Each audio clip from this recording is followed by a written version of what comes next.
शब्दावली निकालिए।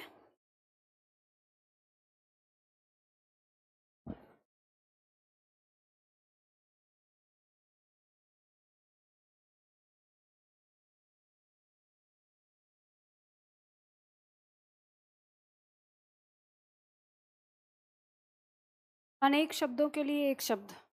Page number 81, 81।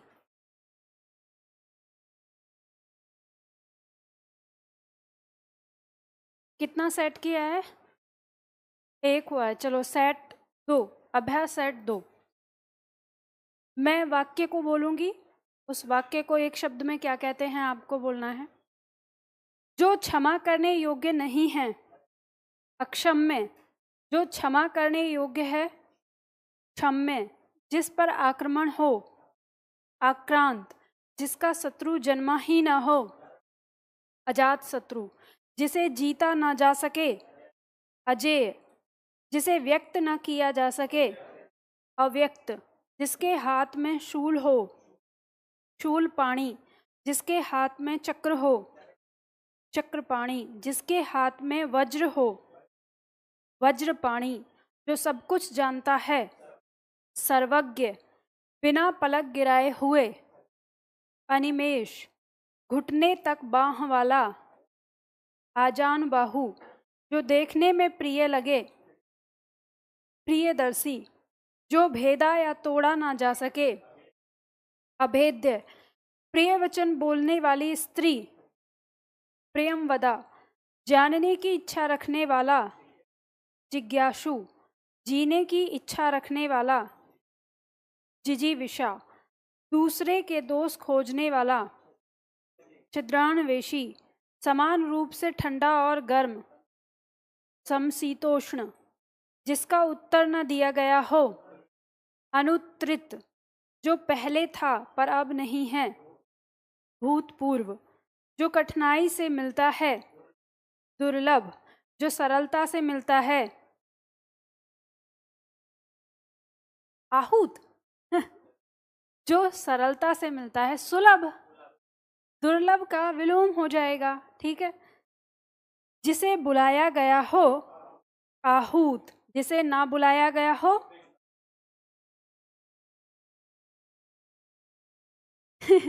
जिसे बुलाया ना गया हो, अनाहूत। ऐसे ही रट्टू तो मत बनो, दिमाग का भी प्रयोग करो। जो युद्ध में स्थिर है, युधिष्ठिर। तैरने की इच्छा, तितीर्षा। जिसे बुढ़ापा ना आए, अजर। अनिश्चित जीविका, आकाशवृत्ति। अनिश्चित जीविका का मतलब है जिसके बारे में नहीं पता हो कि इस महीने में कुछ और, उस महीने में कुछ और। जो व्यापार होता है, हाँ, अमर। अमर नहीं, व्यापार में जो हमारी जीविका होती है, जीविका का मतलब होता है कमाना, ठीक है। तो उसमें हमें निश्चित नहीं होता इस महीने में कितनी कमाई होगी, अगले महीने में कितनी कमाई होगी। लेकिन जो जीविका अगर आपकी निश्चित होती है, उसे वेतन कहते हैं, क्योंकि हर महीने में आपको निश्चित मिलता है। आज हमें समास पढ़ना है। शब्द निर्माण की चौथी विधि और अंतिम विधि। हमने इससे पहले शब्द निर्माण की 4 विधि देखी है। शब्द निर्माण की 4 विधि में से सबसे पहले हमने की थी संधि। दूसरी हमारी क्या थी? उपसर्ग। और तीसरी हमारी क्या थी? प्रत्यय। और चौथी थी हमारी, थी या आज पढ़ेंगे? आज पढ़ेंगे। तो इन चारों में क्या अंतर था? जब हमने संधि पढ़ी थी तो संधि में हमने वर्णों के मेल में से जो उत्पन्न विकार था वो देखा था। तो इसमें किसका मेल था? वर्णों का मेल था।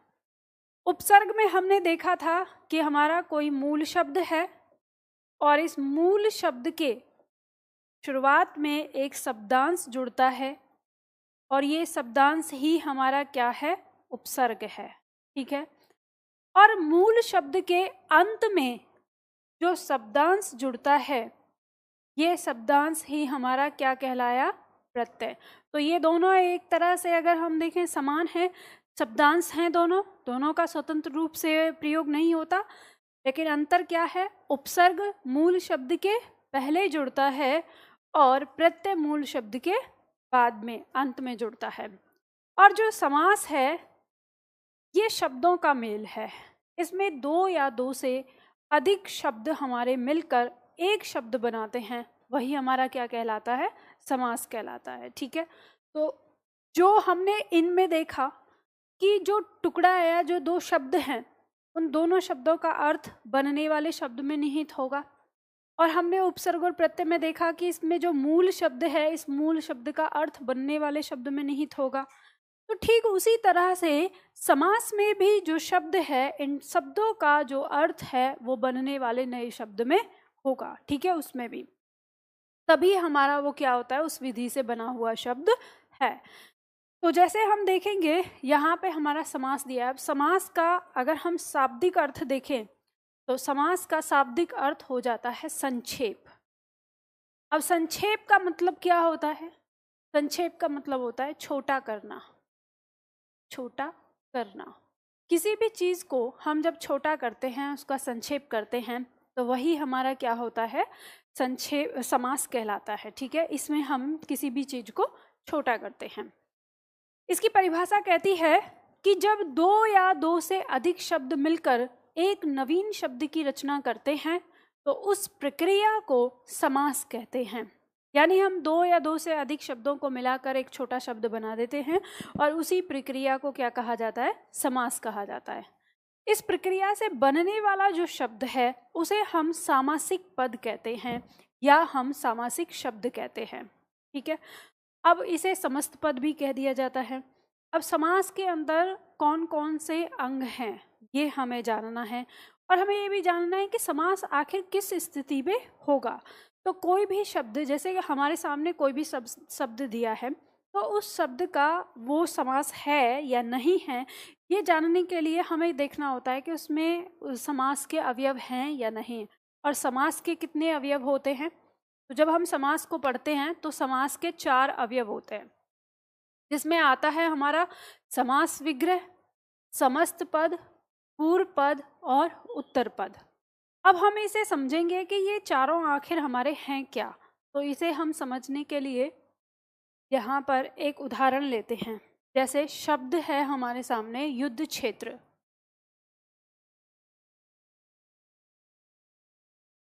युद्ध क्षेत्र, इसका समास विग्रह होगा युद्ध का क्षेत्र।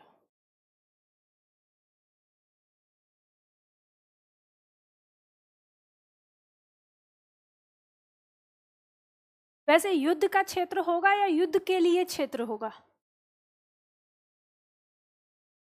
युद्ध के लिए क्षेत्र, यानी वो क्षेत्र जहां हमें क्या करना है? युद्ध करना है। तो इसमें उद्देश्य आएगा, तो इसे हम लिखेंगे युद्ध के लिए क्षेत्र।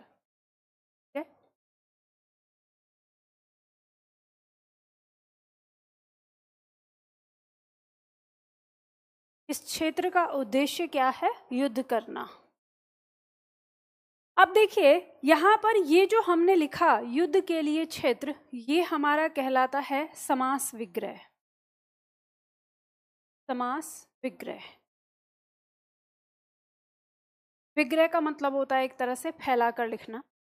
तो जिन शब्दों से ये मिलकर बना है शब्द हमने वो लिखे, यही क्या कहलाता है? समास विग्रह। अब युद्ध के लिए क्षेत्र, इसको हमने एक जोड़कर बनाया यहाँ पर युद्ध क्षेत्र। तो ये जो हमारा बनकर आया, इसको हम कहेंगे समस्त पद। ये कहलाएगा समस्त पद। अब इसमें एक शब्द है युद्ध और एक शब्द है क्षेत्र। तो ये जो युद्ध है, जो शुरुआत में है, बिल्कुल प्रथम स्थान पर है, तो इसे हम कहते हैं पूर्व पद। पूर्व या प्रथम पद, पूर्व या प्रथम पद। और ये जो दूसरा है इसे हम कहेंगे उत्तर पद या हम द्वितीय पद कहते हैं। उत्तर पद या द्वितीय पद। तो यही हमारे चारों भाग हैं। उतार लीजिए इसे। जो यहाँ पर आपका लिखा हुआ है, परिभाषा इनकी लिखी हुई है, बस आपको ये उदाहरण उतारना है।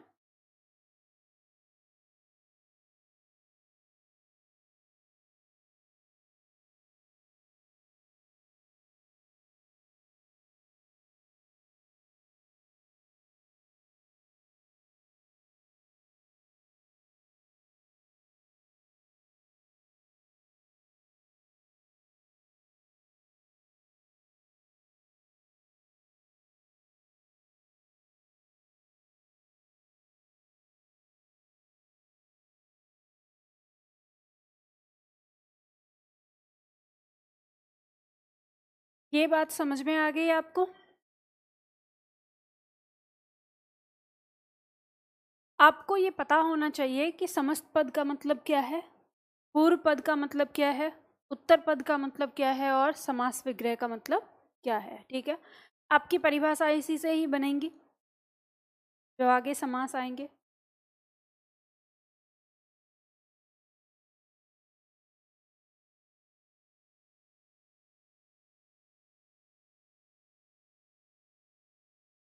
लिख लिया?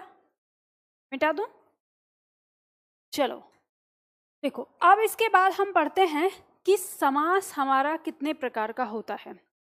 अब इसमें एक चीज समझिएगा, यहाँ से आपकी परीक्षा में प्रश्न आता है, जब समास की बात होगी समास की, तो ये समास प्रधानता के आधार पर 4 प्रकार का होता है। ठीक है, समास कितने प्रकार का होता है?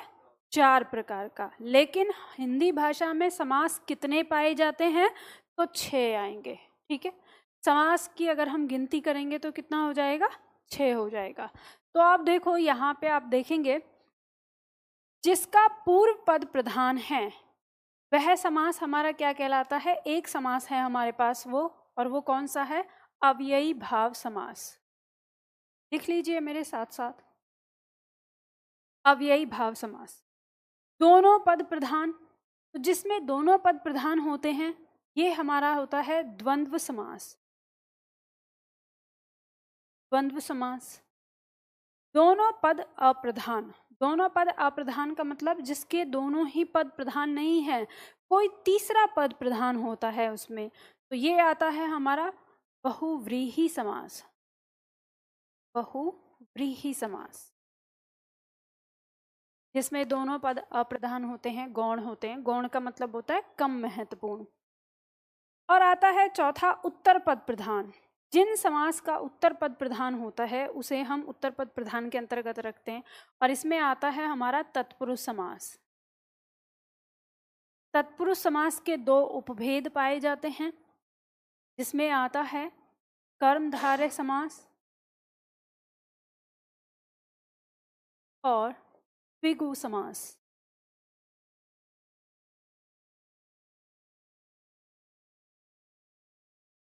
तो इस तरह से संख्या कितनी हो गई हमारी समास की? 6 हो गई। तो हिंदी में समास कुल कितने समास होते हैं? 6। और कितने प्रकार के होते हैं? तो 4 प्रकार के होते हैं, प्रधानता के आधार पर हम लेके चलते हैं। तो आपको इसे इसी तरह से पढ़ना है, और इसकी परिभाषा भी आपकी इसी तरह से याद हो जाएगी, क्योंकि परिभाषा में जो कौन सा पद प्रधान है इस आधार पर इसकी परिभाषा होती है। और किसी भी समास को पहचानने का तरीका आपका क्या होता है? इसका पद कौन सा प्रधान है उसी तरीके से आप पहचान सकते हैं। अब जैसे आप किताबों में पढ़ते हैं तो परिभाषा लिखी रहती है और तरीके से भी, या कई बार हम समास विग्रह की मदद से पहचानने की कोशिश करते हैं कि हम समास विग्रह से पहचानें। तो ध्यान रखिएगा, हमारी परीक्षा में जरूरी नहीं होता कि हमेशा समास विग्रह ही हमें दिया हो, और ये जरूरी भी नहीं होता कि हर शब्द का समास विग्रह हर कोई व्यक्ति एक ही लगा ले। सबका अर्थ बदल सकता है अलग अलग तरीके से, और अगर अर्थ अलग अलग तरीके से बदल गया या किसी का भाव बदल गया तो फिर आप उसमें पहचान नहीं पाएंगे कि समास कौन सा है। तो इसलिए हम उसकी परिभाषा पर ध्यान देते हैं, और परिभाषा को समझते हुए हम समझते हैं कि समास की पहचान हम कैसे करेंगे। तो सबसे पहले हम लेंगे अव्ययी भाव समास। तो इसमें देखेंगे अव्ययी भाव समास हमारा क्या कहता है, इसकी परिभाषा लिखो, फिर हम इसे समझेंगे। देखो, शुरुआत में मैं आप लोगों को एक सिरे से पढ़ाऊंगी। जब हम समास पढ़ते हैं तो समास में आखिर परेशानी हमको कहाँ आती है? समास बहुत सरल है, ऐसा नहीं है कि समास आप नहीं समझ सकते, समास को बहुत आसानी से समझ सकते हो, लेकिन हमारे छात्रों को बहुत परेशानी होती है। उन्हें लगता है कि मैम हमें तो समास समझ में ही नहीं आते। तो समास आपको इसलिए नहीं समझ में आते क्योंकि आप समास को उस तरीके से समझते नहीं हो जैसे समझना है। तो मैं आपको यहाँ एक तरीके से सारे समास पढ़ाऊँगी, फिर उसके बाद कुछ ऐसी परेशानियाँ होती हैं कि कोई एक शब्द आ गया, उस एक शब्द में हमारे 2 या 3 समास उसमें होते हैं। तो हमें जो समस्या ये आती है कि जिस शब्द के अंदर 2 या 3 समास हैं, तो हमारी परीक्षा में अगर प्रश्न आ गया तो हम उसका उत्तर किस समास के अंदर रखेंगे, ये हमें एक समस्या होती है। तो इसे मैं सारे समास पढ़ाने के बाद अंत में समझाऊंगी आपको। पहले आपको सीखना है कि हम समास की परिभाषा क्या होती है और समास को पहचानते कैसे हैं, किस तरीके से। तो अव्ययीभाव समास में परिभाषा लिखो पहले और फिर उसके बाद हम समझेंगे। देखो इसकी परिभाषा, जिस समास में पूर्व पद प्रधान होता है, जिस समास में पूर्व पद प्रधान होता है तथा कोई अभिकारी शब्द तथा कोई अभिकारी शब्द, अभिकारी ब्रैकेट में लिखो अव्यय, कोई अभिकारी शब्द अथवा कोई उपसर्ग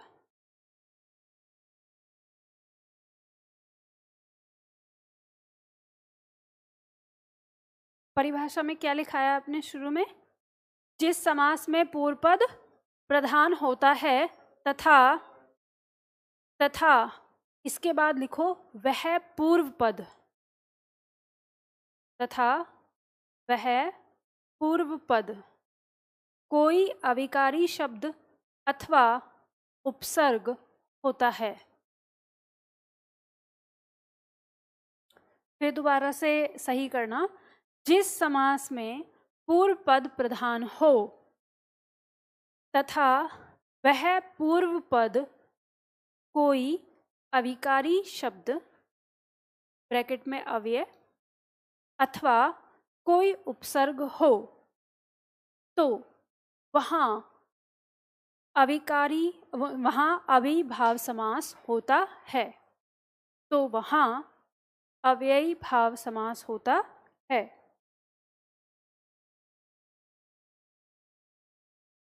तो वहाँ अव्ययीभाव समास होता है। पूर्ण विराम लगा दीजिए और अगली लाइन से लिखिए, किसी शब्द की आवृत्ति होने पर, किसी शब्द की आवृत्ति होने पर भी,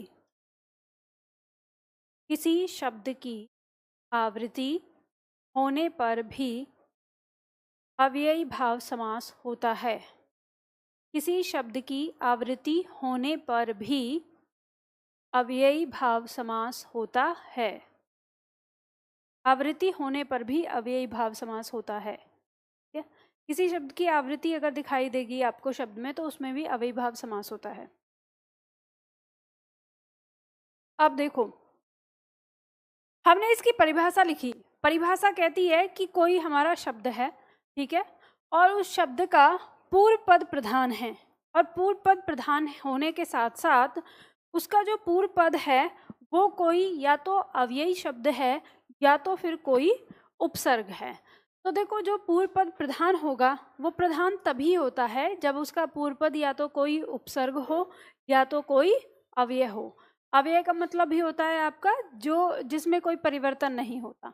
अब यहाँ पे कुछ पॉइंट और दिए हैं कि इसके अलावा और आप कैसे समझ सकते हैं किसी शब्द को कि वो एक अभिकारी समास मतलब समास है। उसमें शब्द की शुरुआत में आपको भर, निर, प्रति, यथा, बे, आ, ब, उप, अधि, अनु आदि देखने को मिलते हैं। आदि देखने का मतलब, इनमें ये सब देखने का मतलब क्या है, ये उपसर्ग हैं। तो हम कह सकते हैं कि जितने भी हमारे शब्द हैं उनमें उपसर्ग लगा हुआ है, तो उपसर्ग लगे वाले शब्द हमारे अधिकांश क्या होते हैं, अव्ययी भाव समास होते हैं। इसमें आगे दिया है, इसका समस्त पद वाक्य में क्रिया विशेषण का काम करता है। और आप इसे कैसे पहचान कर सकते हो कि इससे जो बन के आया शब्द ठीक है, वो जब भी किसी वाक्य में प्रयोग होगा तो वो सदैव क्रिया विशेषण होगा। तो हम ये समझ सकते हैं, जैसे शब्द दिया है हमारा आजीवन, ठीक है। अब आजीवन में हमारा कौन सा समास है, अव्ययी भाव समास है। कैसे हमने पहचाना, तो क्योंकि इसमें आ लगा है और आजीवन, इस आ का मतलब यहाँ पे किस से अर्थ है इसका, भर से, यानी पूरे जीवन भर की बात हो रही है। तो अगर मान लो हमने ये वाक्य कहा कि वह आजीवन कार्य करता रहा, तो यहाँ पर क्या आता है, इस आजीवन का मतलब कि वो जो कार्य कर रहा था वो पूरे जीवन भर कार्य कर रहा था। तो यानी कार्य करने की जो क्रिया है उसकी विशेषता बताई है, और क्रिया की विशेषता क्या है, आजीवन। तो यहाँ पर कालवाचक, यानी इसे हम कह सकते हैं कि ये कालवाचक क्रिया विशेषण है। जब आप पंक्ति के अंदर देखोगे तो हम चाहे ऐसे कहें कि वाक्य का प्रयोग करके देख लें कि उसमें कौन सा क्रिया विशेषण आ रहा है, या फिर हमारे पास ये पता हो हमें कि इस शब्द से पहले उपसर्ग, यहाँ पे उपसर्ग या अभिकारी शब्द देखने को मिल जाए, पूर्व पद। तो जैसे ही हमने कहा आजीवन, तो इसमें प्रथम पद हमारा मुख्य कैसे हुआ, क्योंकि हमें जीवन से मतलब नहीं है, मतलब है यहाँ पे पूरे जीवन से। तो इस आ का जो भाव है वो क्या आ रहा है, पूरे से आ रहा है, संपूर्णता से आ रहा है। तो यानी जो हमारा फोकस है वो किस पे जा रहा है, आ पे पहले जा रहा है, जीवन पे बाद में। तो यही हमारी परिभाषा कहती है कि जो हमारे अव्ययी भाव समास होते हैं वो उनमें पूर्व पद प्रधान होता है। जैसे उदाहरण दिया है प्रतिघात। प्रतिघात का मतलब क्या है, इसमें जो ये प्रति है ये हमारा उपसर्ग है, और घात, घात मतलब किसी पे नजर गड़ाना, और प्रतिघात का मतलब क्या हो गया, जो नजर गड़ाए हुए है उस पर भी नजर गड़ाना। तो यानी घात पर भी प्रतिघात। तो यहाँ पे प्रति शब्द आया है तो ये हमारा क्या आ जाता है, अविकारी में आ जाता है, और ये हमारा अव्ययी भाव समास हो जाता है, ठीक है। इसी तरह से जैसे हमने कहा भरपेट, जैसे ही हम भरपेट बोलते हैं आपका अर्थ क्या जाता है दिमाग में, पेट कैसा होना चाहिए, भरा हुआ। तो फोकस पेट पर है या भरने पर है, पहले भरने पर है उसके बाद पेट है, यानी भरपेट जब हम बोल रहे हैं तो मतलब फोकस हमारा क्या है, पहले भरने पर है, ये भरपेट। तो इसीलिए ये हमारा जो इसमें पद है वो पूर्व पद प्रधान है, और भर हमें तो ऐसे भी पता चल जाता है कि ये हमारा एक क्या है, उपसर्ग है, ठीक है। अब इसी तरह से और भी आप शब्द देखेंगे इसमें, तो सब सारे शब्दों में आप लगभग पाएंगे कि उसमें हमारा उपसर्ग दिया हुआ है। जैसे निर्विवाद आ गया, निर उपसर्ग है उसके बाद विवाद, निर्विवाद का मतलब क्या है, बिना विवाद के। तो निर उपसर्ग आया है तो इससे हमें पता चल जाता है कि ये हमारा क्या है, अव्ययी भाव है, ठीक है। इसी तरह से प्रतिदिन, प्रतिदिन शब्द दिया है तो फोकस हमारा दिन पर है या प्रति पर है, प्रति पर है, क्योंकि जब हम प्रतिदिन की बात कर रहे हैं तो हम हर एक दिन की बात कर रहे हैं, जोर जो है वो हमारा प्रत्येक पर है, ठीक है। तो इसीलिए हमारा प्रति जो है क्या आ जाएगा, अव्ययी भाव में आ जाएगा ये। इसी तरह से जैसे हमने कहा लाजवाब, तो लाजवाब, तो हमारा फोकस ला पे होता है, ला का अर्थ होता है नहीं, तो यानी लाजवाब मतलब जिसका कोई जवाब नहीं है। तो यहाँ जितने भी शब्द आपके सामने दिए हैं, अब आप इन्हें घर जाके आराम से पढ़िएगा और ध्यान दीजिएगा, आप पाएंगे कि इनमें जो फोकस है वो पूर्व पद पे जा रहा है। अब ये फोकस का मतलब क्या है, ये कैसे समझते हो आप, जिसे हम प्रधानता कह रहे हैं कि इसमें ये प्रधानता है।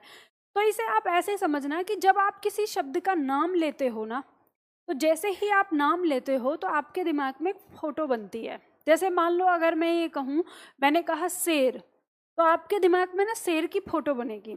अब शेर दो तरीके से, एक तो ऐसा जैसे आप डिस्कवरी पे देखते हैं, या फिर आपके दिमाग में शेर लिखने पर ये बनेगा।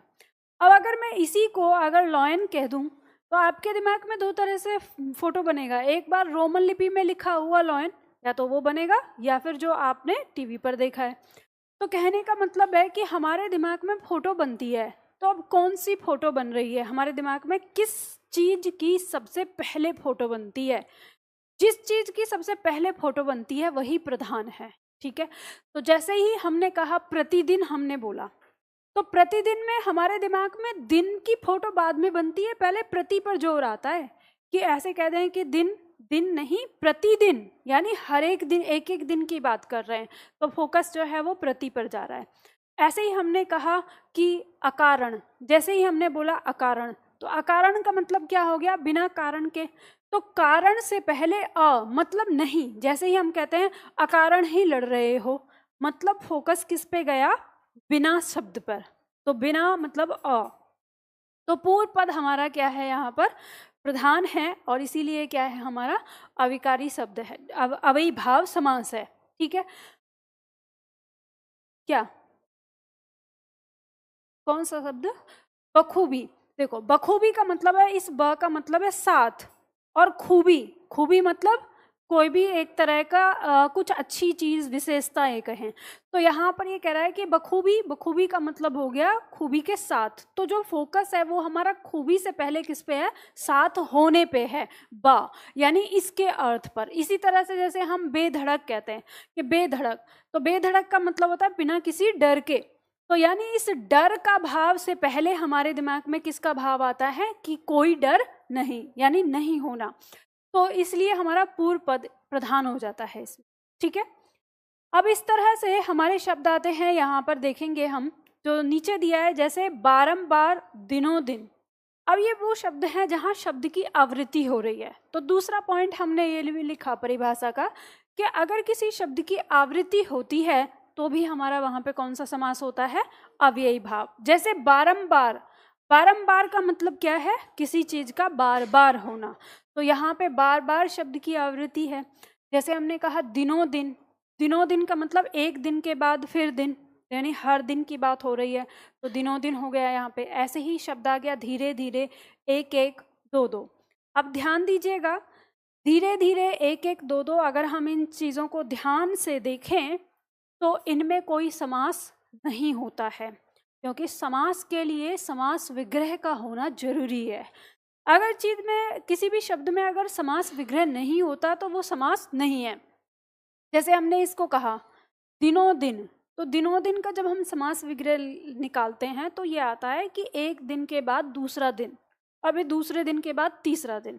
तो इसका भाव हम इस तरह से निकालते हैं। लेकिन जो धीरे धीरे है, आप इसका भाव कैसे निकालोगे? धीरे और धीरे, ऐसा तो नहीं होता। तो धीरे धीरे मतलब एक तरह से दो बार ही आ रहा है ये शब्द। तो यानी इसमें कोई समास की संभावना नहीं है, लेकिन फिर भी जबरदस्ती हमारा ये रख रखा है, ये समझ लेना। क्योंकि जैसे ही ये बात हो गई ना कि हमारी परिभाषा कह देती है कि जहाँ आवृत्ति हो रही है, तो हम अपने ना कमजोर दिमाग वाले लोग ना ये समझ लेते हैं कि आवृत्ति मतलब अब आवृत्ति जहाँ जहाँ हो रही है वहां पे ही समास हो गया। तो अब ये आवृत्ति जहां भी हो रही है वहीं रख दिया, एक एक, एक एक करके जाओ। अगर इतना ही कह दिया तो वहां पे भी आप लगा दिया कि एक एक में क्या हो गया? हमारा अविभाव समास हो गया। ऐसे ही दो दो, कि दो दो व्यक्ति जाएं, इस तरह से अगर हम देखें तो इन सब में रख दिया। अब यहाँ पर ये पॉइंट जो मैंने रखा है, ये मैंने इसलिए रखा है क्योंकि आपसे ये पूछते हैं लोग, पर अगर मैं आपको सच्चाई बताऊं तो इनमें कोई समास नहीं है। समास के लिए समास विग्रह का होना जरूरी है। जैसे हमने 4 अंग पढ़े, अगर हमने इसके 4 अंग पढ़े हैं तो इसीलिए पढ़े हैं ना क्योंकि वो आवश्यक है और समास विग्रह जरूरी है। बहुत सारे लोग समास विग्रह से ही पहचान बताते हैं कि कौन सा समास होगा। तो जब अगर आप समास विग्रह की मदद लेते हैं पहचान बताने के लिए, तो इसका मतलब समास विग्रह का होना अनिवार्य है। और अगर किसी शब्द में समास विग्रह नहीं है तो इसका मतलब वो समास नहीं है। तो ये चीज़ भी आपको ध्यान रखनी है। पर हम इसे क्यों, इसमें हमने क्यों लिखा है? क्योंकि हमारी मार्केट में इस तरह से चीज़ें बहुत फैली हुई हैं। जब आप कहीं किसी का टेस्ट देंगे, किसी ने अगर आपको लिख कर दे दिया ऐसे ही, तो फिर वहाँ पे आप सोचेंगे कि अब इसमें कौन सा उत्तर लगाएं। तो इसलिए मैंने ये लिखवा दिया है कि जहाँ पे आवृत्ति हो तो आप इसे देख सकते हैं, ठीक है। तो जो एक हमारी किताब में आता है वो भी मैंने समझाया, और जो हमारे समाज में लोगों ने बना दिया है वो भी मैंने आपको बता दिया। अब इसके बाद आता है हमारा दूसरा समास, दूसरा समास हमारा क्या है? द्वंद्व समास। लिखो इसकी परिभाषा, फिर हम इसे समझेंगे। दिनों दिन का मतलब दिन के बाद एक दिन। तो जब हम कहते हैं ना कि जैसे हम कहते हैं दिनों दिन गर्मी बढ़ती जा रही है, तो कहने का मतलब क्या है कि एक दिन बीतने के बाद दूसरा दिन, दूसरे दिन के बाद तीसरा दिन, तीसरे दिन के बाद चौथा दिन। तो यानी हर एक दिन में क्या होता जा रहा है? बढ़ोतरी हो रही है। तो इसीलिए हमने वो शब्द जो है, क्योंकि एक दिन के बाद दूसरा दिन, तो दिन दिन शब्द की ही आवृत्ति हुई है। ऐसे ही हमने कहा बारंबार, बारंबार यही घटना होती है। तो बारंबार का मतलब है कि हर बार। तो वहां पे हम उसको लेकर आ रहे हैं वहां पे कि एक बार हो गया, फिर दूसरी बार भी हो गया, फिर तीसरी बार भी हो गया। तो इस तरह की आवृत्ति के लिए वो, हाँ, मतलब ये कह सकते हो कि प्रति का है वही। तो कहने का मतलब है पूर्व पद प्रधान होगा ही उसका। अब हमने इसीलिए आवृत्ति शब्द दे दिया है कि जब आवृत्ति आ गई तो हम ये समझ नहीं पाएंगे कि इसमें प्रधानता किस चीज पे जा रही है, इसलिए हमने उसे आवृत्ति कह के समझ लिया कि जिसमें आवृत्ति होगी तो वहां भी हमारा क्या होगा? अव्ययी भाव समास होगा। ठीक है। दूसरा आता है द्वंद्व समास। द्वंद्व समास की परिभाषा लिखो, फिर हम इसे समझेंगे। देखो, जिस समास के दोनों पद प्रधान होते हैं, जिस समास के दोनों पद प्रधान होते हैं,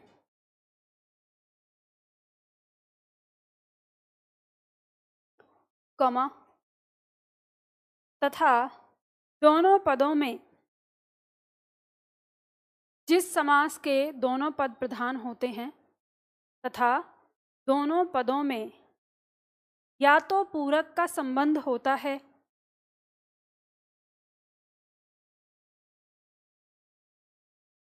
या विलोम का, तथा दोनों पदों में या तो पूरक का संबंध होता है या विलोम का, या विलोम का, कॉमा लगा के लिखो, वहाँ द्वंद्व समास होता है, वहाँ द्वंद्व समास होता है। देखो, समास आपका इतना सरल है, 6 समास 6 सेकंड। इसमें कुछ भी ऐसी चीज नहीं है कि जो आपको इतना कठिन लगे या आपको समझ में ना आए। अब जैसे हमने कहा कि द्वंद्व समास, अब ध्यान देना, देखो आपसे प्रश्न किया जाता है जब आप देखते हैं, एक शब्द दिया है आपके सामने देवासुर, ठीक है, और एक शब्द दिया है आपका मुख दर्शन। यह आपकी परीक्षा में पूछा हुआ है, ठीक है। आपसे पूछा जा रहा है कि देवासुर में कौन सा समास है और मुख दर्शन में कौन सा समास है।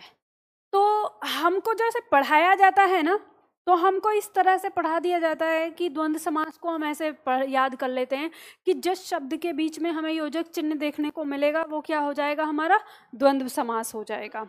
और ऐसे भी कुछ लोग हैं पढ़ाने वाले कि जिस शब्द में जो टुकड़े होते हैं पूर्व पद और या उत्तर पद, तो जैसे मान लो शब्द अगर हमारा लिखा है कि पॉकेट मार, जैसे शब्द है हमारा,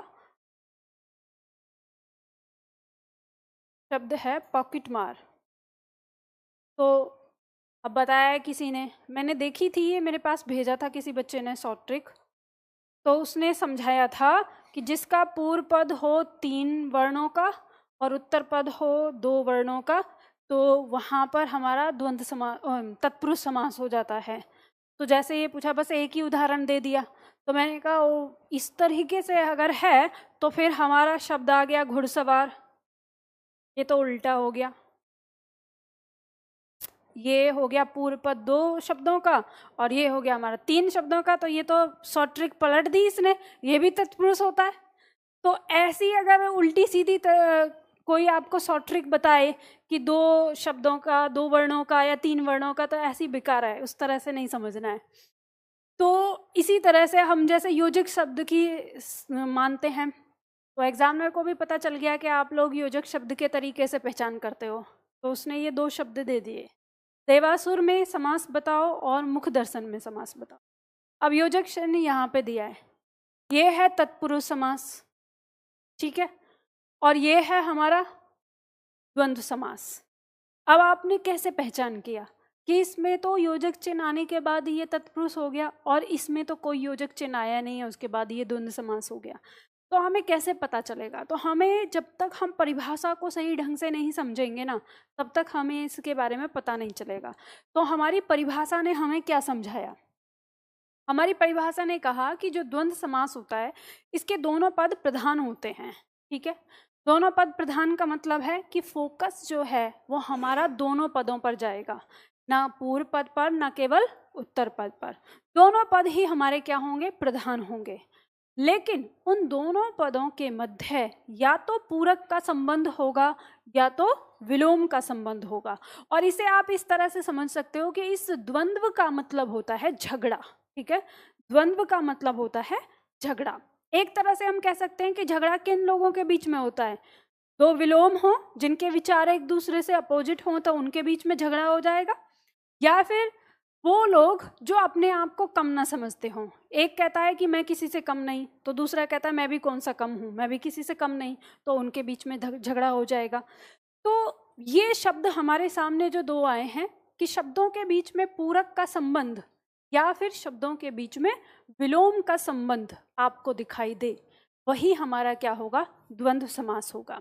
जैसे उदाहरण के तौर पर हमने लिखा लाभ हानि। अब शब्द दिया लाभ हानि, तो बताइए हमारा जो फोकस है वो लाभ पर है या हानि पर है? दोनों पर है। हमारे दिमाग में फोटो जो बनेगा वो दोनों का बनेगा कि लाभ हानि, जैसे हम बोलेंगे लाभ भी और हानि भी।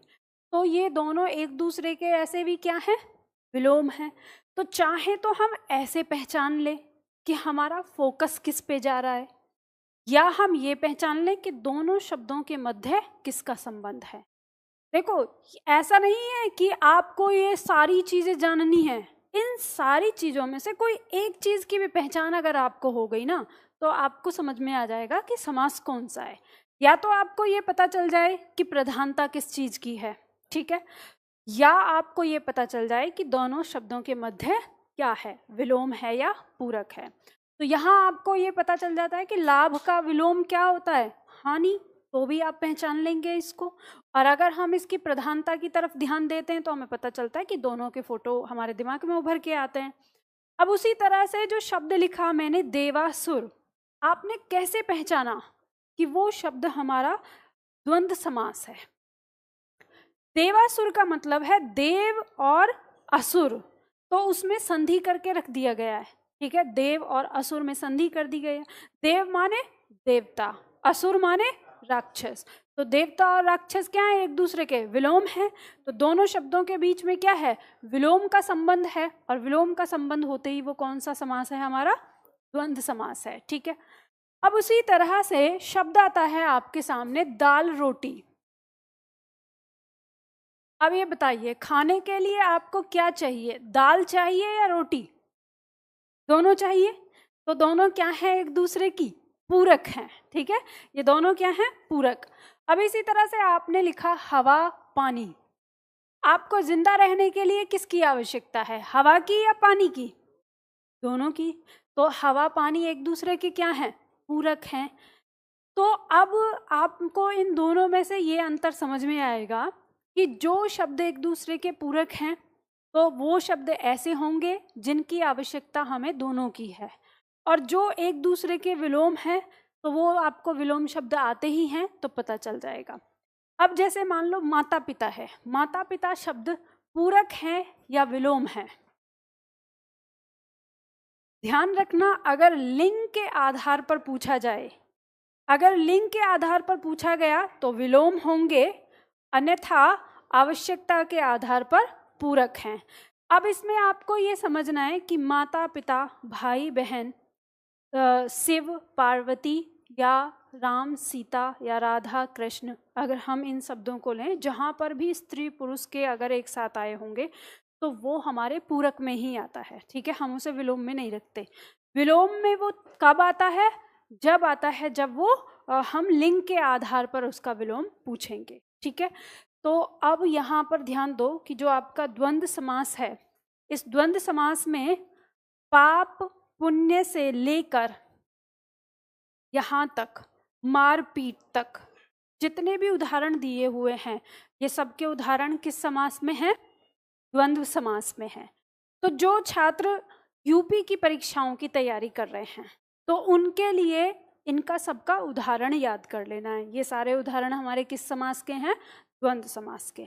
लेकिन कुछ छात्र हमारे इसमें ऐसे हैं जो राजस्थान एसआई की तैयारी करते हैं या पीसीएस की तैयारी करते हैं या फिर एमपीएसआई की तैयारी कर रहे हैं, तो उन छात्रों को इसके भेद भी पढ़ने पड़ेंगे।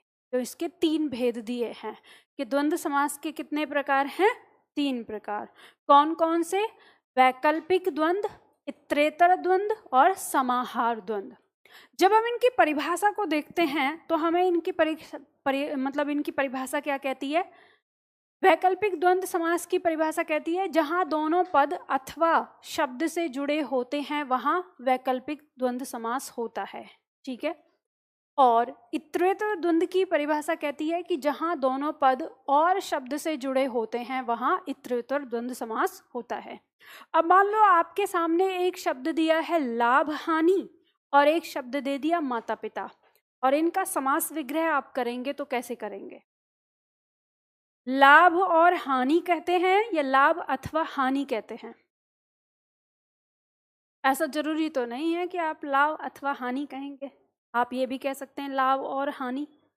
और जैसे माता पिता हैं तो जरूरी नहीं है कि आप उन्हें माता और पिता कहें, आप माता अथवा पिता भी कह सकते हैं। तो समस्या हमारे सामने ये आ जाती है कि हम दोनों में अंतर कैसे करेंगे, क्योंकि इनकी परिभाषा तो आपको यही बताती है कि जिसके समास विग्रह में अथवा लगा होगा वो हमारा क्या हो जाएगा? वो हमारा वैकल्पिक द्वंद्व हो जाएगा, और जिसके समास विग्रह में और लगा होगा वो हमारा क्या हो जाएगा? वो इतरेतर द्वंद्व हो जाएगा। समझ रहे हैं ना? तो फिर आप इनमें अंतर कैसे करेंगे? क्योंकि कभी ऐसा हो सकता है कि परीक्षा के घड़ी में आपको ये समझ में ही ना आए कि अथवा लगाऊं या और लगाऊं। तो इनको समझने का सबसे अच्छा तरीका यह है कि जिन 2 शब्दों के बीच में विलोम होगा वो सदैव वैकल्पिक द्वंद्व होगा। ठीक है, वो क्या होगा? वैकल्पिक द्वंद्व। तो यहां लिख लो विलोम, शब्दों के मध्य विलोम। ठीक है, जिन शब्दों के मध्य विलोम का संबंध होगा यहां पर आप लिख सकते हैं विलोम का संबंध। तो जिन शब्दों के मध्य विलोम का संबंध होगा वो क्या होंगे? वैकल्पिक द्वंद्व होंगे।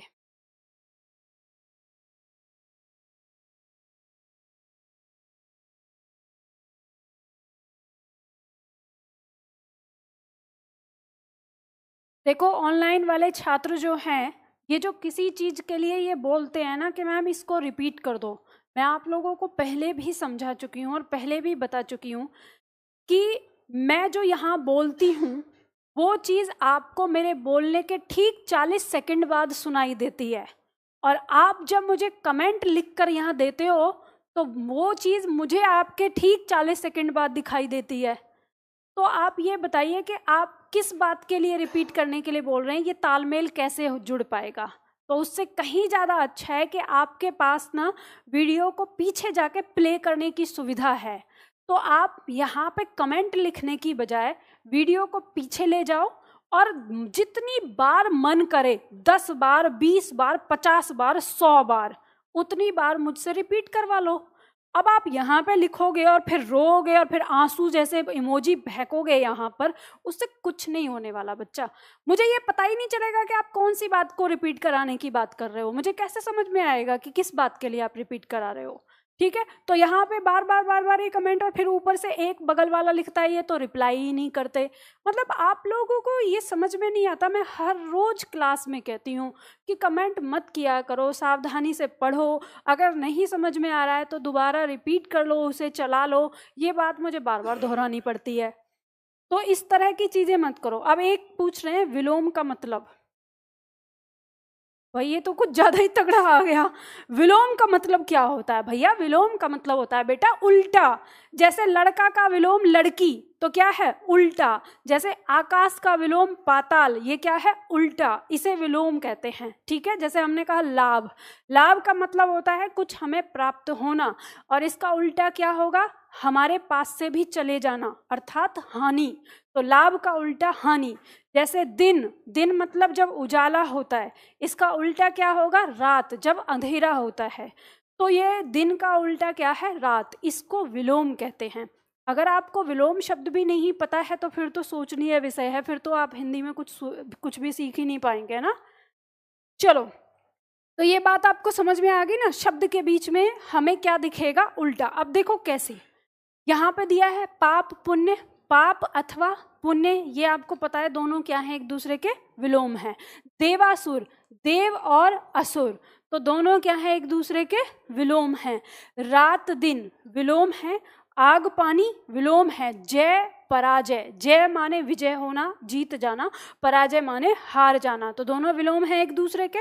ऐसे ही दिया दिवा रात्रि, दिन और रात, ठीक है। कर्तव्य अकर्तव्य, ये कर्तव्य अकर्तव्य का मतलब क्या है? कर्तव्य और अकर्तव्य, यानी कर्तव्य होना जो हमारी एक जिम्मेदारी है, और दूसरा जिम्मेदारी को नहीं मानना, वो अकर्तव्य हो जाएगा, ठीक है। इसी तरह से यश अपयश, यश मतलब प्रसिद्धि और अपयश मतलब बदनामी, ठीक है। तो दोनों क्या हो गए? एक दूसरे के विलोम हो गए। इसी तरह से लाभ हानि, दोनों विलोम हैं। और दिया है धर्माधर्म, धर्माधर्म का मतलब क्या है? धर्म और अधर्म, ठीक है, धर्म अथवा अधर्म की बात हो रही है, तो इनके बीच में क्या हो गया? ये इनमें विलोम हो गया। तो इस बात को समझना। अब आप ये देख सकते हो कि इस धर्म का अ और इस अधर्म का अ, ये दोनों मिलकर इनमें क्या हुई है? संधि हुई है, ठीक है, आ गया, तभी ये बीच में आपको आ दिख रहा है। और यहाँ ऐसा लग रहा है कि धर्म और धर्म शायद दो शब्द हैं, लेकिन ये है क्या? धर्म अथवा अधर्म। इसी तरह से कर्तव्य अकर्तव्य के अंदर आया है, ठीक है। तो जब कभी कोई ऐसा शब्द आएगा तो उसमें आप पहचान सकते हैं, ठीक। चलो आगे अब दिया है हमारा इतरेतर द्वंद्व। इतरेतर द्वंद्व का मतलब क्या होता है कि इसके अंदर हमारे दोनों यानी दो समास हमारे हैं, जैसे, और आपको इसके समास विग्रह के अंदर देखने को मिलेगा। लेकिन फिर वही बात आ जाती है कि हमको कैसे समझ में आएगा, हम और लगाएं कि अथवा लगाएं। तो इसमें आप लिख सकते हो पूरक शब्द। इन्हें दोनों शब्दों में आपको क्या मिलेगा? पूरक शब्दों का संबंध मिलेगा। तो जो पूरक शब्द होंगे वो ही आपके क्या होंगे? इतरेतर द्वंद्व के अंदर आ जाएंगे। अब फिर आपका यही प्रश्न रहेगा कि पूरक शब्द कौन से होते हैं? हालांकि मैं आपको बता चुकी हूँ पहले, पूरक का मतलब क्या होगा? जिनके बिना एक दूसरे का काम न चले, दोनों ही चीजें हमारे लिए क्या हो? आवश्यक हो। जैसे हमने बात कहा शिव और पार्वती, शिव पार्वती में दोनों ही आवश्यक हैं। लिंग के आधार पर विलोम होंगे, लेकिन आवश्यकता के आधार पर दोनों ही आवश्यक हैं। तो इसे आप ऐसे याद रखना कि स्त्री और पुरुष का जोड़ा जहां पर आएगा वो पूरक शब्द होगा, ठीक है। अगर लिंग के आधार पर विलोम हमारी परीक्षा में आए तब हम वहां पे लगाएंगे, लेकिन अगर जहां पर स्त्री और पुरुष का जोड़ा दिया है तो उसे हम किस में रखते हैं? पूरक में। तो इसमें माता पिता, आगे राम और लक्ष्मण, ये तो विलोम है ही नहीं, ये तो पूरक ही है। जहां राम है वहां लक्ष्मण है, तो ना तो अकेले राम कहीं रहते हैं और ना अकेले कहीं लक्ष्मण रहते हैं, दोनों साथ में आते हैं। गौरी शंकर शिव और पार्वती का दूसरा नाम है, ठीक है। इसी तरह से सीताराम, तो राम और सीता या सीताराम दोनों आएंगे, दोनों एक साथ आएंगे, पूरक में रहेगा। हवा पानी, हमारे लिए हवा भी जरूरी और पानी भी। इसी तरह से देखो हरि और हर, हरि माने विष्णु, हर माने शिव, तो भगवान शिव और विष्णु दोनों एक दूसरे के पूरक हैं, विरोधी नहीं है, ये ध्यान रखिएगा। जब हम इन्हें पढ़ते हैं तो दोनों क्या है? एक दूसरे के पूरक।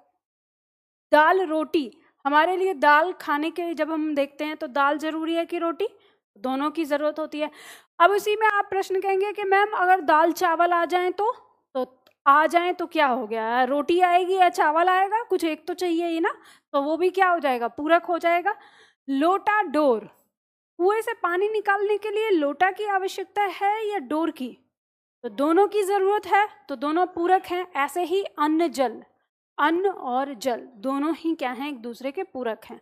तो जो दोनों शब्द एक दूसरे के लिए आवश्यक होते हैं वो पूरक होते हैं, और जिन शब्दों में पूरक का संबंध होता है वो द्वंद्व का कौन सा रूप है? इतरेतर द्वंद्व है। अब इसके बाद आता है समाहार द्वंद्व। समाहार द्वंद्व का मतलब होता है उन्हीं शब्दों में सब कुछ, ठीक है। तो उन्हीं शब्दों में सब कुछ, इसकी परिभाषा क्या कहती है कि जहां दोनों पद से उनके जैसी सभी पदों का बोध होता है वहां समाहार द्वंद्व होता है। जैसे हमने कहा रुपया पैसा, तो जब हम कहते हैं कि सब कुछ रुपया पैसा, अब रुपया पैसा के साथ जैसे आप बैंक में जमा करते हैं रुपया पैसा, तो केवल रुपया पैसा जमा नहीं करते, आप अपने सोना चांदी के जो आभूषण है वो भी वहाँ पे रख देते हैं, लेकिन उन सबको क्या कहते हैं, मेरा सब रुपया पैसा। उसमें आपकी संपत्ति भी आ जाती है तो उसी में लेके आते हैं। तो कहने का मतलब है जिसमें हमें उसके आसपास की सारी चीज़ों का वर्णन मिले वो हमारा आता है। जैसे घास फूस, जैसे ही हमने घास फूस कहा तो घास फूस में कांटा भी हो सकता है, तो वो इसमें क्या है, इसमें समाया हुआ है। तो ऐसे शब्द, तो इसमें ना 2-4 शब्द आपके ऐसे हैं जो वैकल्पिक द्वंद्व के हैं, वो मैं यहाँ पे लगा देती हूँ, टाइपिंग मिस्टेक हो गई है, बाकी सारे शब्द जो हैं वो समाहार के हैं। अब आप कैसे पहचानोगे कि वैकल्पिक के हैं इसमें, मान लो जैसे आ जाए तो आपको पहचानना है कि जिसमें विलोम दिखेगा, जैसे थोड़ा बहुत, थोड़े का विलोम क्या है, बहुत, ठीक है। अब चमक दमक दोनों क्या हैं, एक समाहार की है कि चमक दमक, विलोम तो है नहीं तो समाहार में आ जाएगा। बोल चाल, बोलने का विलोम क्या होता है, चुप रहना, लेकिन चाल, बोल चाल शब्द के उनकी बोलचाल बंद है, तो बोलचाल बंद होने का मतलब बोलेंगे भी नहीं, मिलेंगे भी नहीं एक दूसरे से, हाय हेलो भी नहीं करेंगे, मतलब सारे ही काम बंद हैं, तो उस तरह से मतलब उसके आसपास। मारने का विलोम क्या है, जिंदा करना, ठीक है, तो मारपीट आपका किस में आ जाएगा, समाहार में, तो विलोम नहीं है इसमें। तो इन चारों में से कौन सा शब्द हमारा वैकल्पिक है, थोड़ा बहुत, ठीक है। अब यहां आता है लेन देन, लेने का विलोम क्या है, देना, तो ये हमारा किस में आ जाएगा, वैकल्पिक में आ जाएगा। भूलने का विलोम क्या होगा, याद करना, तो भूल चूक हमारा क्या हो जाएगा, समाहार। जन्म मरण, जन्म का उल्टा क्या है, मरण, ये भी वैकल्पिक में आ जाएगा, और हाथ का उल्टा पांव। तो ये हमारे 4 पॉइंट ऐसे हैं जो वैकल्पिक के हैं, जो यहाँ पर टाइपिंग मिस्टेक हो गई है ना लिखने में, तो इन्हें आप इन चारों पर बॉक्स बना के लिख लो, ये वैकल्पिक में आएंगे। बाकी और सब हमारे किस में आ रहे हैं, समाहार में आ रहे हैं, ठीक है। खाना वाना में कौन सा समास है, खाना वाना में समाहार आएगा, ठीक है, क्योंकि खाना वाना का मतलब उसमें हम पानी पीना, जूस पीना, वो सारा चीज़ ले लेते हैं, ठीक है, तो वो समाहार में आ जाएगा, जिसके आसपास की सारी चीज़ हमारी आती हैं। जैसे मान लो समझ बूझ, अगर शब्द आ गया समझ बूझ, तो समझ बूझ भी हमारा किस में आ जाएगा, समाहार में आ जाएगा, ठीक है, बात समझ में आ गई ना। तो ये है हमारा द्वंद्व समास। अब उसके बाद आता है हमारा बहुव्रीहि समास। लिखो इसकी परिभाषा बहुव्रीहि की। बहुव्रीहि समास क्या होता है, जिस समस्त पद के दोनों पद गौण होते हैं, जिस समस्त पद के दोनों पद गौण, जिस समस्त पद के दोनों पद गौण, ब्रैकेट में लिखो कम महत्वपूर्ण। गौण का अर्थ होता है कम महत्वपूर्ण, ठीक है। जिस समस्त पद के दोनों पद गौण होते हैं तथा ये दोनों पद मिलकर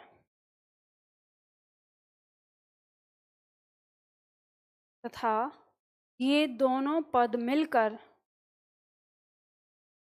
ये दोनों पद मिलकर किसी तीसरे पद को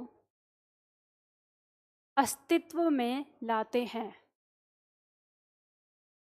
किसी तीसरे पद को अस्तित्व में लाते हैं।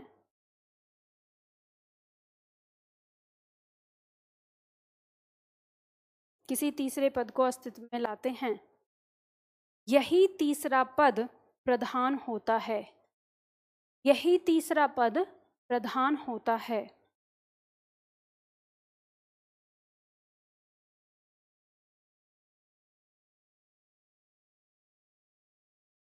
यही तीसरा पद प्रधान होता है, पूर्ण विराम इसमें अल्प विराम लगा के, उसे बहुव्रीहि समास कहते हैं, उसे बहुव्रीहि समास कहते हैं।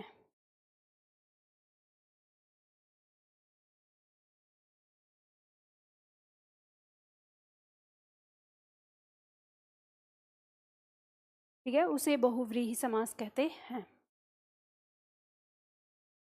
देखो एक प्रश्न किया है कि लिंग के आधार पर अपोजिट होगा तो बेटा मैंने बार बार एक ही बात बताई है कि माता पिता, भाई बहन या सीताराम या राधा कृष्ण ये लिंग के आधार पर विलोम होंगे, पर आवश्यकता के आधार पर ये पूरक हैं, तो हम उन्हें पूरक में ही रखेंगे। जब हमसे पूछा जाएगा कि लिंग के आधार पर इनका विलोम क्या है या विलोम शब्दों में हमसे पूछा जाएगा, वहाँ हम विलोम मानेंगे, लेकिन समास के दृष्टिकोण में हम कभी उसे विलोम नहीं मानेंगे। समझ गए? इस बात का ध्यान रखना। चलो, तो बहुव्रीहि समास को आप लोगों ने देख लिया। अब इसमें हम देखेंगे किसने कहा है कि जो बहुव्रीहि समास होता है इसमें दोनों पद ही हमारे क्या होते हैं, वो गौण होते हैं, यानी कम महत्वपूर्ण होते हैं। ये दोनों पद मिलकर किसी तीसरे पद को अस्तित्व में लाते हैं और वही क्या होता है, प्रधान होता है। और प्रधान होने का मतलब क्या है, जो प्रधान होगा उसी का फोटो हमारे दिमाग में आएगा, तो यानी हमारे दिमाग में जिसका फोटो बनेगा वो चीज़ प्रधान होती है। तो यहाँ पे हमारा जैसे पहले शब्द दिया है निशाचर, तो जैसे ही हम बोलते हैं निशाचर तो हमारे दिमाग में रात की फोटो बनती है या राक्षस की फोटो बनती है? राक्षस की बनती है, और निशाचर का मतलब क्या है, राक्षस। तो यहाँ पर चर मतलब आचरण करने वाला या घूमने फिरने वाला। तो जैसे ही हम कहते हैं निशाचर तो हमारे दिमाग में ऐसा तो नहीं है कि रात की फोटो बनती है या फिर कोई घूम रहा है उसकी फोटो बनती है, ऐसा तो नहीं होता हमारे दिमाग में। मतलब क्या चीज़ उभर के आती है कि राक्षस होना। तो निशाचर यानी निशा में आचरण करने वाला अर्थात राक्षस, तो हमारे दिमाग में ये प्रधान होता है। तो इसी को हम क्या कहते हैं, बहुव्रीहि समास कहते हैं। यानी इसके अंदर जो है, क्योंकि दोनों पद मिलकर किसी तीसरे पद को अस्तित्व में लेकर आए हैं।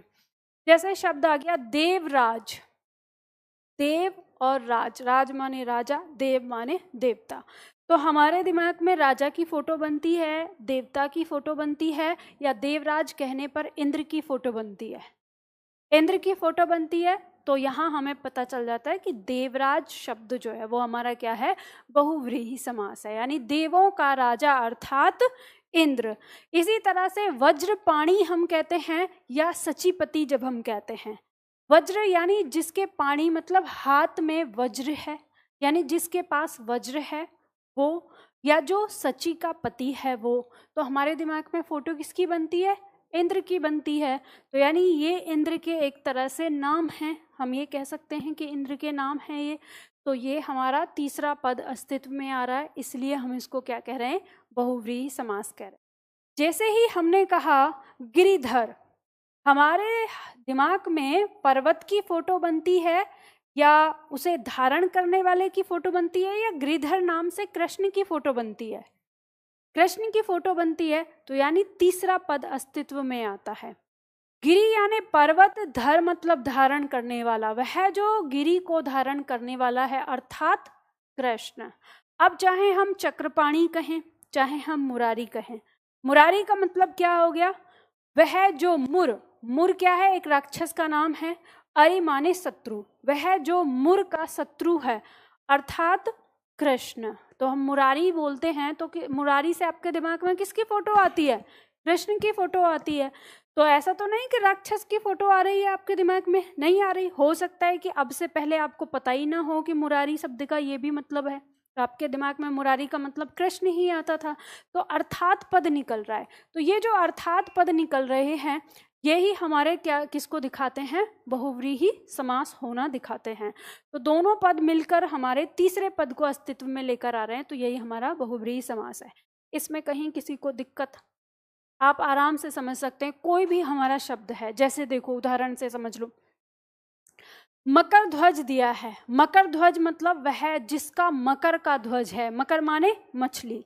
हम कह सकते हैं जिसके ध्वज पर मछली का निशान है अर्थात कामदेव। कुसुम सर, कुसुम सर का मतलब है वह जिसके पास सर मतलब बाण, कुसुम माने फूल, जिसके पास फूल के बाण हैं अर्थात कामदेव। आशुतोष, आशु माने थोड़ा और तोष मतलब तुष्ट होना, ठीक है। तो जो आंसू में यानी थोड़े से में ही तुष्ट हो जाता है, थोड़े से में ही संतुष्ट हो जाता है, वो कौन क्या कहलाता है, शिव। तो शिव का नाम है आशुतोष। उसी तरह से दिया है चंद्रमौली, मौली माने मस्तिष्क और चंद्र माने चंद्रमा, जिसके मस्तिष्क पर चंद्रमा है अर्थात शिव। वाग देवी, वाग मतलब भाषा, आवाज, और देवी मतलब देवी, जो आवाज की देवी है अर्थात सरस्वती। तो इस तरह से हमें सारे शब्दों के अर्थात पद निकलते हैं। जैसे दिया है सिरीस, सिरीस का मतलब है सिरी ईस, ईस मतलब स्वामी। जो सिरी का स्वामी है, स्वामी मतलब ईश का मतलब पति से भी आ जाता है, स्वामी से आता है, कि जो लक्ष्मी का पति है, तो सिरीस मतलब अर्थात विष्णु। तो इस तरह से अर्थात पद निकल रहा है। अब देखो जैसे शब्द दिया दीनानाथ, अब ये दीनानाथ शब्द दिया है, साहित्य में इसका प्रयोग हमारा किस तरह से हुआ है। ध्यान रखिएगा कि व्याकरण में कोई भी चीज सही मानी जाए या गलत मानी जाए, इसका आधार जो है वो हम साहित्य को लेते हैं कि हमारे साहित्यकारों ने किन शब्दों को माना है। तो दीनानाथ शब्द का अर्थ है वह जो दिन का नाथ है, नाथ मतलब स्वामी, वह जो दिन का नाथ है। तो दिन का स्वामी कौन है? सूर्य, तो अर्थात सूर्य भी आता है। लेकिन कहीं कहीं हमारे कवियों ने दीनानाथ का प्रयोग ईश्वर के लिए भी किया है कि वह जो दीनों का नाथ है, दीन मतलब गरीब, ठीक है, और नाथ मतलब स्वामी, जो गरीबों का स्वामी है, तो अर्थात ईश्वर। तो इसके दोनों ही पद निकलते हैं, चाहे हम सूर्य पद कहें, सूर्य कहें, चाहे हम ईश्वर करें, लेकिन अर्थात पद तो आता ही है। तो हमें ये समझ में आ जाता है कि दीनानाथ शब्द में कौन सा समास है हमारा? बहुव्रीहि समास है। अब इसी तरह से जैसे धनंजय दिया है, वह जो धन को जीतता है अर्थात अर्जुन, अर्जुन का पर्यायवाची है ये धनंजय, ठीक है। मयूर वाहन, वह जिनका वाहन क्या है? मयूर है अर्थात कार्तिकेय। शैल नंदिनी, शैल मतलब हिमालय को कहेंगे, नंदिनी मतलब पुत्री, जो हिमालय की पुत्री अर्थात पार्वती। गिरिजा, वह जो गिरी की पुत्री है, जा माने पुत्री होता है, यहाँ पे लिखा है हिमालय की पुत्री, लिख लो यहाँ जो जगह खाली है, तो पार्वती आता है। पीतांबर धारी, पीतांबर पीला वस्त्र को धारण करने वाला अर्थात कृष्ण, ठीक है। अब शब्द दिया है यहाँ पर नीचे के एक से अधिक समास वाले। अभी तक जो हमारे पास आए शब्द, इन शब्द में हमारा बहुव्रीहि समास है, इनमें कहीं कोई उलझन नहीं है, हमें समझ में आ जाएगा। आप इसे ऐसे समझ सकते हो और कि पार्वती के जितने भी उदाहरण हैं, उनके पिता के नाम पर, चाहे उनके काम के नाम पर, चाहे उनके कहते हैं शरीर के अंगों के नाम पर, जैसे अष्टभुज कह देते हैं हम दुर्गा, दुर्गा मतलब पार्वती को ही दुर्गा कहा गया है। तो ऐसे आप ये देखेंगे कि किसी भी देवी देवता का नाम उसके शस्त्र अस्त्र के आधार पर पड़ा, या उसके गुणों के आधार पर पड़ा, उनके पिता के नाम पर पड़ा, या शरीर के अंगों के नाम पर पड़ा, तो वो सारे नाम हमारे किस में आएंगे? बहुव्रीहि समास में आएंगे। यानी जितने भी हम कहें शिव के जितने पर्यायवाची हैं वो सब बहुव्रीहि समास में आ जाएंगे। जैसे कामदेव के पर्यायवाची हैं वो हमारे किस में आ जाएंगे? बहुव्रीहि समास में आ जाएंगे, जब उनका अर्थ निकलता है तो। अब जैसे शब्द दिया है घनश्याम, कमल नयन, दशानन, पंचानन, ये वे समास हैं जिनमें एक समास के साथ दूसरे समास की परिभाषा भी लागू हो जाती है, तो इसीलिए लिखा है एक से अधिक समास। अब ऐसे ही है, मान लो घनश्याम शब्द दे दिया आपको, आपसे पूछा कि घनश्याम शब्द में कौन सा समास है, तो आप तो एकदम जोश में आएंगे, आप कहेंगे घनश्याम में कौन सा समास है हमारा? बहुव्रीहि समास है। अब विकल्प में बहुव्रीहि दिया ही नहीं है, तो वहाँ पे दिया है कर्मधारय समास, तो फिर आप कैसे पहचानेंगे कि इसमें तो बहुव्रीहि नहीं दिया है? तो उस समय क्या लगाएंगे? कर्मधारय लगाएंगे। अब वो किस आधार पर लगाएंगे उसकी परिभाषा देखते हुए, तो इसलिए मैंने अलग लिख दिए हैं वो नाम, ताकि जिनमें आपको पता रहे कि इसमें दो समास हैं हमारे। जैसी हमारी परिस्थिति होगी, जैसा विकल्प होगा, वैसा हम उसका विलोम मतलब उसका नाम देंगे। जैसे हमारे इसमें दिया है लंबोदर, लंबा है उदर जिसका अर्थात गणेश। षडानन, षडानन मतलब 6 हैं आनन, यानी 6 मुख हैं जिसके अर्थात कार्तिकेय। महादेव, वह जो देवों में महान है अर्थात शिव। नीलोत्पल, नीला है जो उत्पल, उत्पल कहते हैं कमल को, अर्थात इंदिवर। चतुरानन, 4 हैं आनन जिसके अर्थात ब्रह्मा। अब इस तरह से हमारे यहाँ पर क्या आ जाते हैं, यहाँ समास के हमारे जो जिसके अंदर एक से अधिक समास हैं। पर अभी ये कैसे आएगा, इसे हम बाद में समझेंगे, पहले हम समास पढ़ रहे हैं। तो हमको यहाँ पर ये बात समझ में आ गई कि जिसमें अर्थात पद निकलेगा वो कौन सा समास हमारा, कौन सा समास जिसमें अर्थात पद निकलेगा। शांति से बैठे, ऐसा लग रहा है जैसे कुछ समझ में ही नहीं आ रहा क्या कहानी है, कौन सा मैम, पता नहीं कौन। जिसमें अर्थात पद निकलता है वो कौन सा समास है, बहुव्रीहि। ऐसे बैठे जैसे शोक सभा हो रही हो, बिल्कुल हर शब्द का एक्सप्लेन करके बता रही हूं ताकि फिर बाद में ना आपको कहीं दिक्कत ना हो कि बाद में मुझसे पूछते फिरे। अगला आता है आपका तत्पुरुष समास। लिखिए इसकी परिभाषा।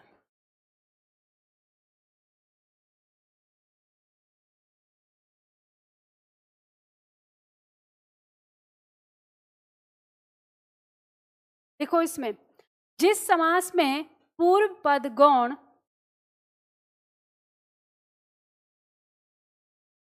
तथा उत्तर पद प्रधान होता है, जिस समास में पूर्व पद गौण तथा उत्तर पद प्रधान होता है,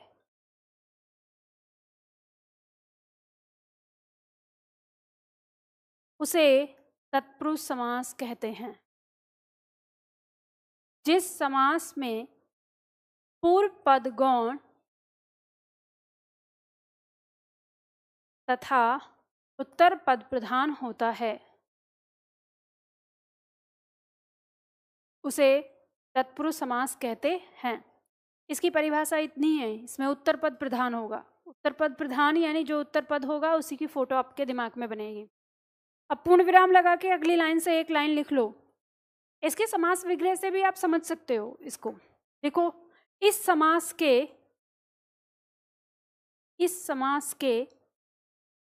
समास विग्रह में, इस समास के समास विग्रह में पूर्व पद के तुरंत बाद, पूर्व पद के तुरंत बाद कारक चिन्ह देखने को मिलता है। इस समास के समास विग्रह में पूर्व पद के तुरंत बाद कारक चिन्ह देखने को मिलता है, कारक चिन्ह देखने को मिलता है। कारक चिन्ह का मतलब क्या है, जैसे ने, में, पर, के लिए, का, की, के आदि, ठीक है, इस तरह से। तो ये कारक चिन्ह होते हैं। तो जब भी अभी आप इसका समास विग्रह देखेंगे तो वहां आपको ये देखने को मिलेगा। अब जैसे देखो यहाँ पे उदाहरण आता है आपका, आपको पहले ये समझना है कि जैसे शब्द दिया है आपके सामने, यहाँ पर हमने दिया पॉकेट मार, पॉकेट मार शब्द था, ठीक है। दूसरा शब्द आ गया जैसे घुड़सवार, शब्द आ गया युद्ध क्षेत्र,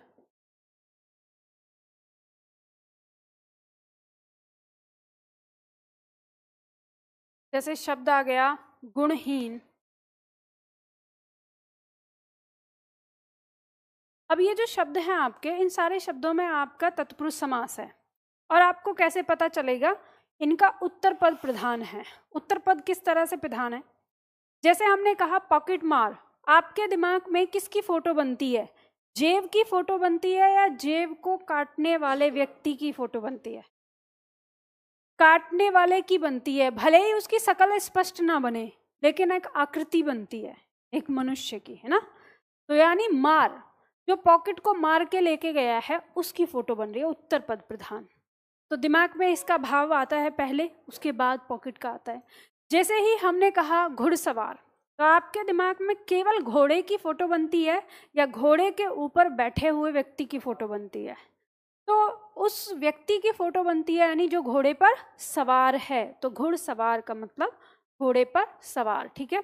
अब ये बताओ कि जो घोड़े पर सवार होगा इसका समास विग्रह आएगा, जो जब हम देखेंगे घोड़े पर सवार होगा कि घोड़े का सवार होगा, नहीं, घोड़े का सवार होगा। अब आप कहेंगे मैम ऐसे कैसे, तो ये ध्यान रखना, घोड़े पर बैठा हुआ हर व्यक्ति घुड़सवार नहीं होता। तो घुड़सवार का घोड़े से संबंध है, तो संबंध है तो संबंध कारक आएगा, और संबंध कारक का की के होता है, तो घोड़े का सवार इसका समास विग्रह होगा।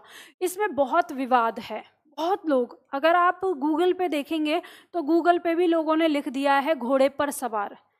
अब इसको आप ये देखो कि जैसे शादी ब्याह हो रहा है, अब शादी ब्याह में दूल्हा बैठा है घोड़े पर और वहां उसका घुड़सवार नहीं है, वो किधर को गया है, और आपको जल्दी से घुड़चढ़ी करनी है, तो क्या बोलते हो?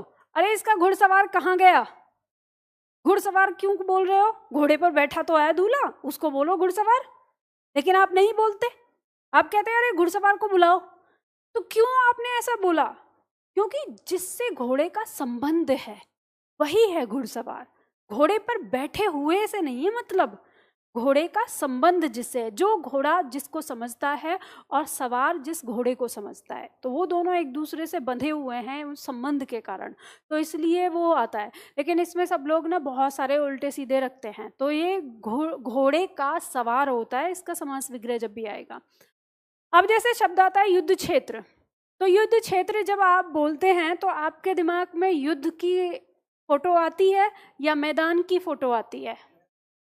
क्षेत्र की फोटो आती है ना, एकदम से मैदान, भले ही फिर मैदान दिख के उसके बाद उसमें युद्ध होता हुआ नजर आए, और पहले फोटो किसकी आती है दिमाग में? क्षेत्र की आती है। जैसे ही आपने कहा गुणहीन, तो आपके दिमाग में किस चीज की फोटो बनी? गुड़ की? आपके दिमाग में जो फोटो उभर के आती है वो ये आती है कि जिसको भी हम कह रहे हैं ना कि गुणहीन, तो हम कह रहे हैं वो उसके पास नहीं है, ठीक है। यानी हम कहते हैं बिल्कुल ही गुणहीन हो, मतलब दिमाग में फोटो क्या है कि इसके पास सभ्यता नहीं है, तो वो नहीं है यानी हीनता की, हीन माने नहीं होना, ठीक है, तो उस हीन की फोटो बनती है। हाँ नहीं, यहाँ पे जो हीन का मतलब है वो नहीं होने से, चिढ़ने से नहीं है, अलग अलग आता है। हीन का मतलब मन में हीन भावना भी आती है, लेकिन इस समय जो शब्द में शब्द लगा हुआ है इसका जो अर्थ है वो नहीं से है। जैसे हम कहते हैं कि वह गुणहीन है, तो गुणहीन मतलब उसके पास गुण नहीं है, गुण का अभाव है, ठीक है। तो यहाँ पर हम गुण का मतलब यहाँ पर क्या है, उसके अंदर जो संस्कार, ठीक है, जो अच्छी चीजें होनी चाहिए उसकी बात कर रहे हैं। तो इस तरह से तत्पुरुष समास में हमें उत्तर पद प्रधान ही देखने को मिलता है। अब यहाँ पर आगे दिया हुआ है तत्पुरुष समास के भेद। अब देखो इसे थोड़ा समझना, यहाँ से एकदम से अगर आगे चलते हैं हम तो थोड़ा सा जटिल होता है आपके लिए, पर अभी आप इस जटिल वाले पॉइंट को मत पढ़ना। अभी आपको ये पढ़ना है कि जैसे ही तत्पुरुष समास आया और तत्पुरुष समास के आने के साथ गगनचुम्बी से लेकर और अंतिम इसका जो उदाहरण है यहाँ पर आपका, जिसमें दिया है सिर दर्द, ठीक है, तो जो आपका यहाँ पर दिया हुआ है तत्पुरुष समास में, यानी जो शब्द है गगनचुम्बी, गगनचुम्बी से लेकर सिर दर्द तक जितने भी उदाहरण दिए हैं, ये सारे के सारे उदाहरण आपके किस समास के हैं? तत्पुरुष समास के। अभी आपको यही पढ़ना है। अब इसको आगे ऐसे करके दिया है, कर्म तत्पुरुष, करण तत्पुरुष आगे दिया है, इनको हम तब समझेंगे जब हम कारक चिन्ह पढ़ लेंगे, ठीक है। तो आज से 6-7 क्लास के बाद हम कारक चिन्ह पढ़ेंगे, तो तब मैं आपको समझाऊंगी। तब तक इसमें जितने भी उदाहरण दिए हैं उनको आपको इसी तरह से पढ़ना है। अब इसमें बस एक चीज आप समझ लो कि जब हम तत्पुरुष समास के भेद करते हैं तो 2 आधार पर करते हैं, व्याधिकरण तत्पुरुष समास और समानाधिकरण तत्पुरुष समास। जब हम व्याधिकरण तत्पुरुष समास के भेद देखते हैं तो ये 6 प्रकार का होता है, जिसे अभी हमने कारक चिन्ह को पढ़ने के बाद के लिए रखा है, ठीक है। ये 6 प्रकार का होता है। अगर ये प्रश्न आएगा कि व्याधिकरण तत्पुरुष समास कितने प्रकार के होते हैं, तो 6 प्रकार के। और समानाधिकरण तत्पुरुष समास कितने प्रकार का होता है? 2 प्रकार का। कौन कौन सा उसमें होता है? कर्मधारय और द्विगु समास। अब आपकी परीक्षा में एक प्रश्न है जो बहुत बार रिपीट हुआ है, और प्रश्न ऐसे रिपीट होता है कि निम्न में से समानाधिकरण तत्पुरुष समास किसमें है, ठीक है। प्रश्न क्या रहेगा? निम्न में से समानाधिकरण तत्पुरुष समास किसमें है?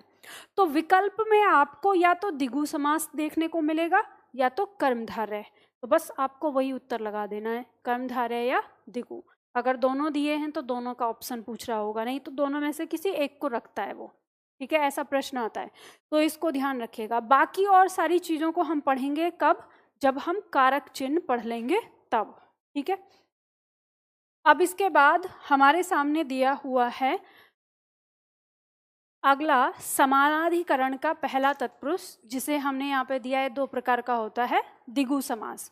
तो द्विगु समास की परिभाषा लिखिए। इसमें कुछ भी नहीं है, अब ये यहाँ पे आपका समाप्त हो जाता है, बस इतना है, बस जल्दी से आप करिए। द्विगु समास की परिभाषा लिखिए। लिखिए इसमें, द्विगु समास में पूर्व पद गौण, द्विगु समास में पूर्व पद गौण तथा उत्तर पद प्रधान होता है।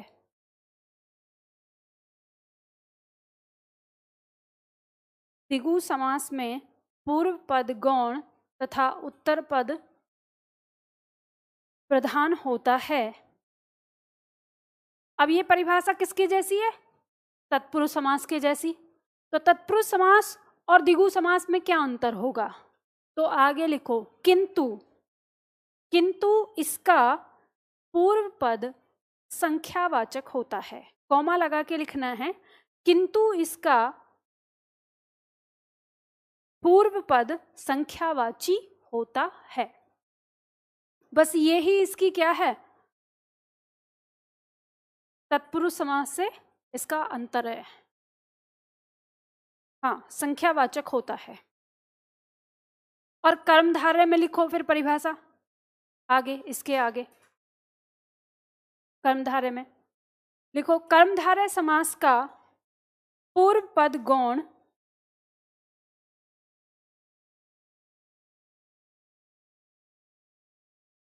कर्मधारय समास का पूर्व पद गौण तथा उत्तर पद प्रधान होता है। कर्मधारय समास का पूर्व पद गौण तथा उत्तर पद प्रधान होता है, तथा उत्तर पद प्रधान होता है। अब आपके दिमाग में आ रहा होगा कि ये कैसे अलग है, अब वो तो हो गया संख्यावाची से अलग, लेकिन ये कैसे अलग है, तो इसमें लिखो, किंतु इसके पदों के मध्य, किंतु इसके पदों के मध्य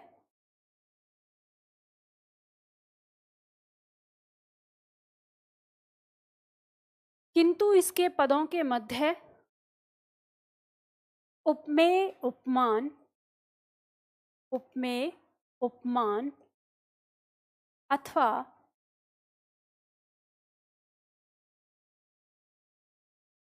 विशेषण विशेष्य, विशेषण विशेष्य,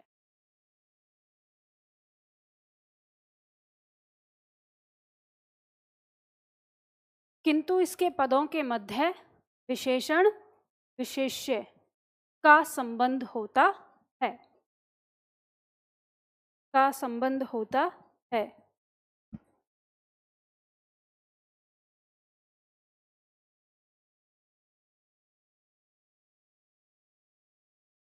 ऑनलाइन में एक छात्र पूछ रहा है, त्रिलोचन में कौन सा समास है।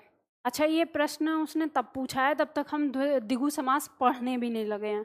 मुझे ऐसे छात्रों से पे ना बड़ा ही गुस्सा आता है कि सब्र नाम की चीज़ नहीं होती, और ऐसे छात्रों को देखना कि आप 10 बार बता लो, इनकी बुद्धि में कभी नहीं घुसेगा, क्योंकि इनको सब्र तो होता नहीं है। और जिस समय आप पढ़ाओगे ए, उस समय ये सोचेंगे डी के बारे में, और जिस समय आप डी पढ़ाओगे उस समय सोचेंगे सी के बारे में, और जिस समय सी पढ़ाओगे उस समय सोचेंगे जेड के बारे में।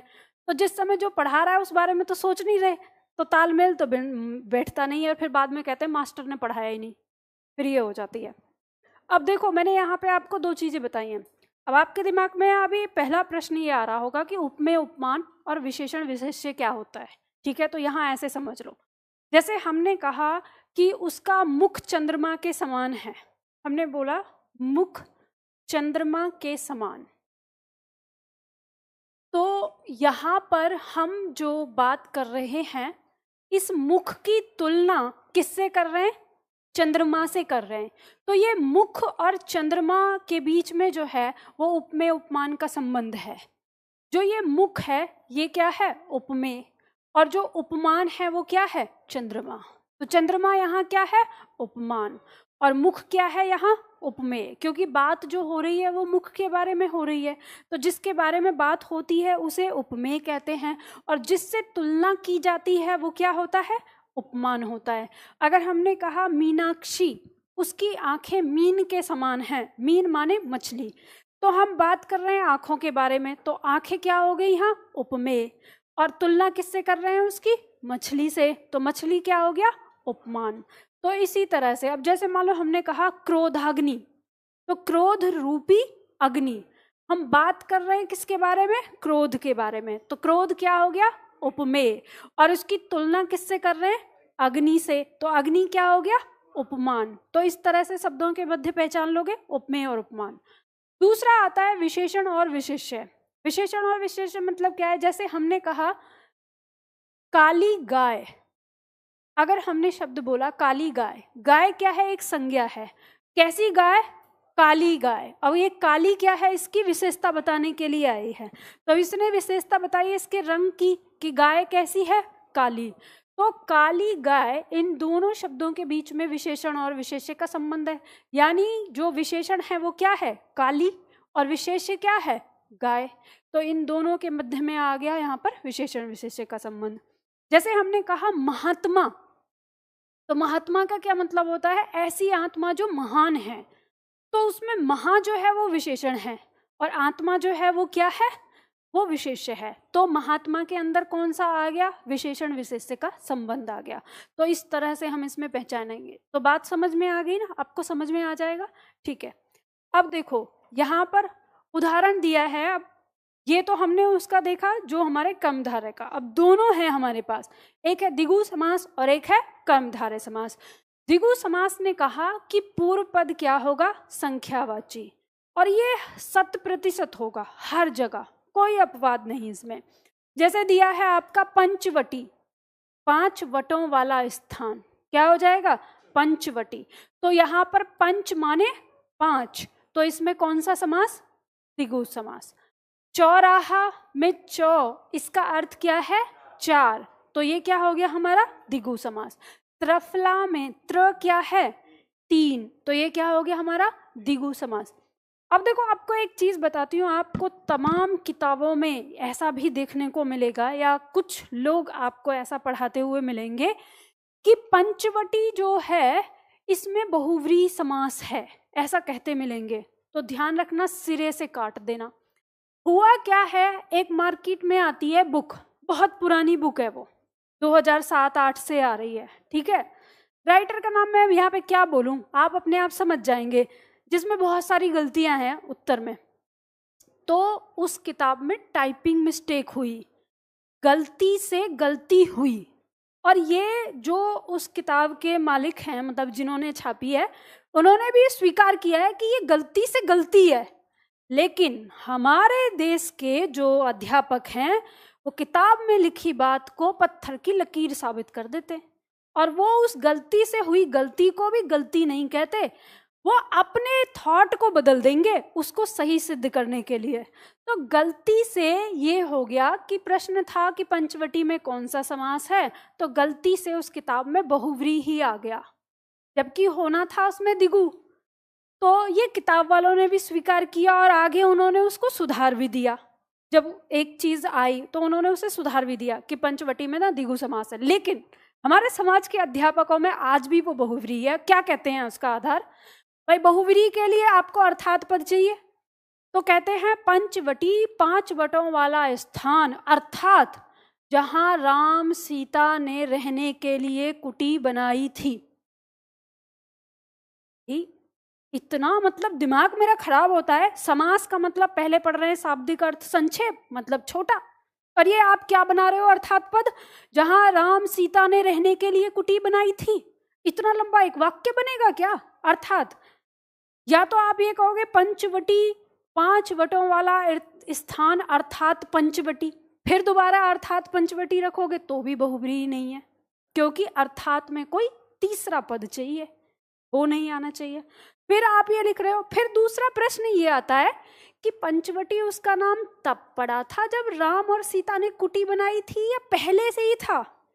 जब राम ने अपने गुरु से पूछा था कि अब मुझे कहाँ जाके रहना चाहिए गुरुदेव, तो उन्होंने कहा कि पंचवटी, उस नदी के किनारे पंचवटी नाम का एक स्थान है, वहां जाके रहो। तो इसका मतलब उसका नाम पंचवटी तो पहले से ही था ना। तो फिर इस बात से क्या मतलब आता है कि वो राम और सीता ने कुटी बनाई तो इसलिए अर्थात पद होके वो बहुब्रीहि समास हो गया? मतलब यहाँ देखो, ऐसे ऐसे अध्यापक हैं आपको पढ़ाने वाले, तो ध्यान रखना, पंचवटी शब्द में कभी भी बहुब्रीहि समास नहीं है। इसमें एक ही आता है, 5 वटों वाला स्थान, यानी पंच का मतलब 5, तो पूर्व पद आपका क्या है, इसमें संख्यावाची है। ठीक है। अब एक और आता है शब्द त्रफला। फिर इसको कुछ महानुभाव कहते हैं कि इसमें बहुब्रीहि समास है, अर्थात पद, और ऐसे निकालते हैं हेड, बहेड़ा और हींग, पता नहीं कौन से लेते हैं कि त्रफला 3 फलों का समाहार, अर्थात फिर हेड, बहेड़ा और ये सारी चीज। अरे अगर हमको उनको अलग अलग ही बताना होता तो हम उनको त्रफला ही क्यों कहते? त्रफला तो हमने उनको छोटा करके समास बना के कहा है ना, तो फिर हम उसको अर्थात पद कैसे निकाल सकते हैं? तो हर चीज में अर्थात पद ठूंसना, और फिर उसके बाद ये भी नहीं देखना कि अर्थात पद एक पद का बन भी रहा है या नहीं। समास एक पद का बनेगा, यानी समस्त पद जो होगा वो एक पद का होगा। तो आपको इस बात का ध्यान रखना है। अगर आप इस बात का हमेशा ध्यान रखेंगे तो आपको समझ में आ जाएगा कि हमारे किस पद में कौन सा समास है। ठीक है। तो त्रफला यानी 3 आया। अब जैसे दिया द्विवेदी, 2 वेदों को जानने वाला क्या कहलाया? द्विवेदी। अब इसी तरह से त्रिवेदी आ जाएगा, चतुर्वेदी आ जाएगा। जो चतुर्वेदों को, 4 वेदों को जानने वाला है, 3 वेदों को जानने वाला है, वो क्या हो जाएगा? त्रिवेदी। शब्द दिया है हमारा नवग्रह। नवग्रह, ग्रह का मतलब है जो ग्रह नक्षत्र जो हम देखते हैं, नव माने 9, तो यहाँ पे इसका अर्थ क्या आ गया? 9 आ गया। तो ये हमारा क्या हो गया? द्विगु समास में हो गया। त्रिभुवन, त्रिवेदी, त्रिकाल, चवन्नी, या फिर जैसे दिया है सप्तरंग, चतुर्वेदी, एकांकी, तिरहा, इन सब में पूर्व पद का अर्थ क्या है? संख्या है। अब इसी तरह से त्रिपाठी, त्रिमाही, नवरत्न, आगे आ गया। अब इसमें कुछ शब्द दिए हैं। त्रिलोचन, त्रिलोचन शब्द में द्विगु समास भी है, लेकिन त्रिलोचन हम शिव को भी कहते हैं, तो यहाँ पर आपको अर्थात पद भी मिल जाता है। तो यहाँ पे आप लिख सकते हैं, ये जो दिए हैं, जो बोल्ड करके दिया है कि इनमें बहुब्रीहि भी है। अब आपको ये ध्यान देना है कि ये शब्द आपके द्विगु समास जैसे दिख तो रहे हैं, लेकिन इनमें अर्थात पद एक निकलता है। जैसे आपने कहा पंचानन अर्थात ब्रह्मा, आपने कहा चतुरानन अर्थात ब्रह्मा। अब आप कहेंगे कि मैम दोनों ही नाम कैसे हो गए? तो जब उनके 5 सिर थे तब उनका नाम पंचानन था, और पंचानन हनुमान के हनुमान जी के लिए भी बोल दिया जाता है, पंचानन शिव के लिए भी आता है। ठीक है। और पंचानन हम शेर का भी पर्यायवाची रखते हैं। तो अर्थात पर तो कहीं से भी निकलता है, आप कुछ भी इसमें कह सकते हैं। ठीक है। चतुरानन ब्रह्मा जी को ही कहा गया, जब उनका 5वां शीश काट दिया गया था तो फिर उनका नाम चतुरानन पड़ा। अष्टभुज, अष्टभुज मतलब 8 भुजाओं वाली, अर्थात दुर्गा आ जाएगा। षडानन अर्थात कार्तिकेय, चतुर्भुज अर्थात विष्णु। ठीक है। तो ये यहाँ पे जो नाम दिए हैं, एक से अधिक वाले समास जो दिए हैं यहाँ पर, तो ये वो शब्द हैं जिनमें बहुब्रीहि समास पहले है, और अगर विकल्प में बहुब्रीहि ना मिले तो क्या लगाना है? द्विगु लगाना है। बात समझ में आ गई? हाँ जी। दोनों अगर विकल्प में आते हैं तो सबसे पहले बहुब्रीहि लगाना है, ये बात ध्यान रखिए। इसको बिल्कुल दिमाग में बिठा लीजिए कि अगर दोनों समास आए हैं या तीनों, तीसरा और है इसमें, तीसरा कौन सा है? तत्पुरुष। अगर विकल्प में आपको मान लो ऐसे दिया है कि दशानन या पंचानन या चतुरानन दिया है, और कहा कि इसमें समास बताओ, और विकल्प में आपको बहुब्रीहि होना चाहिए था, नहीं है, द्विगु होना चाहिए था, नहीं है, तत्पुरुष दे रखा है, तो फिर वो आपका तत्पुरुष हो जाएगा, क्योंकि अर्थात पद उसमें भी आता है। ये इस तरह का प्रश्न है आपका, जिसमें 2013-2014 के आसपास में ना शब्द आया था कमल नयन। उसमें पूछा गया था कि इसमें कौन सा समास है, तो कमल नयन में अर्थात विष्णु आ जाता है तो हमारा बहुब्रीहि होता है, तो विकल्प में बहुब्रीहि भी नहीं। फिर उत्तर पद जो हमारा उपमेय उपमान का संबंध है तो कर्मधारय होना चाहिए था, कर्मधारय भी नहीं। और फिर इसमें क्या था, उसमें विकल्प एक और दे रखा था, इनमें से कोई नहीं, और एक तत्पुरुष समास। और जब आयोग ने उत्तर दिया तो तत्पुरुष समास का दिया। अब सब लोग लगा के आए इनमें से कोई नहीं, लेकिन हमें कैसे पता चलता है कि इसमें तत्पुरुष कैसे है? अगर उसमें कर्मधारय है तो तत्पुरुष है, क्योंकि तत्पुरुष के अंदर ही तो कर्मधारय है ना। तो जब कर्मधारय है तो कर्मधारय में उत्तर पद प्रधान है, और उत्तर पद प्रधान है तो तत्पुरुष भी तो वही कहता है, ठीक है। तो इस तरह से होता है। तो ऐसे कभी बहुत, जब एग्जामिनर को मान लो बिल्कुल ही बैंड बजानी हो ना आपकी, तो वो इस तरह का प्रश्न रखेगा, तो आपको सावधानी से करना है कि कुछ भी आ सकता है। तो जब विकल्प में आपके तीनों नाम दिए हैं तो सबसे पहला अधिकार किसका? बहुव्रीहि का। दूसरा, जब बहुव्रीहि ऑप्शन में ना हो तो अगर वो दिगु है तो दिगु, कर्मधारय है तो कर्मधारय, और अगर विकल्प में ना बहुव्रीहि है, ना कर्मधारय, ना दिगु है, तो फिर तत्पुरुष में आएगा, ठीक है। इसके बाद जो कर्मधारय के हमारे उदाहरण हैं वो आप देख सकते हो इसमें, जैसे हमारे दिए हुए हैं कर्मधारय में। आगे यहाँ पर उपमेय उपमान मैंने लिख दिया है ताकि आप समझ सकते हैं। जैसे घनश्याम, तो घन के समान है जो श्याम, मतलब काले बादल के समान जो समान है, ठीक है। कमल नयन, कमल के समान है जो नयन। अब इसमें जो बोल्ड होके लिखा है ना, जो ब्लैक हो रहा है, उसके अंदर दूसरा समास कौन सा है? बहुव्रीहि। तो सबसे पहले इन पे क्या आएगा? बहुव्रीहि। और जब विकल्प में बहुव्रीहि नहीं होगा तो कौन सा होगा? कर्मधारय, ठीक है। जो बोल्ड हैं उनको आप ऐसे कर सकते हो, इनके पास ऐसे करके लिख लो, जैसे ये हैं, इतना बना लो। इससे आपको पता रहेगा कि इसमें बहुव्रीहि है, और यहाँ पता रहेगा कि इसमें भी बहुव्रीहि है। तो जो बोल्ड होके लिखे हैं उनमें बहुव्रीहि भी है, और जो बिना बोल्ड के हैं उनमें केवल कर्मधारय है, ठीक है। तो जैसे दिया पीतांबर, पीला है जो अंबर। अब देखो एक चीज और आपको बता देती हूँ, ये दो शब्द ऐसे हैं, पीतांबर और नीलांबर।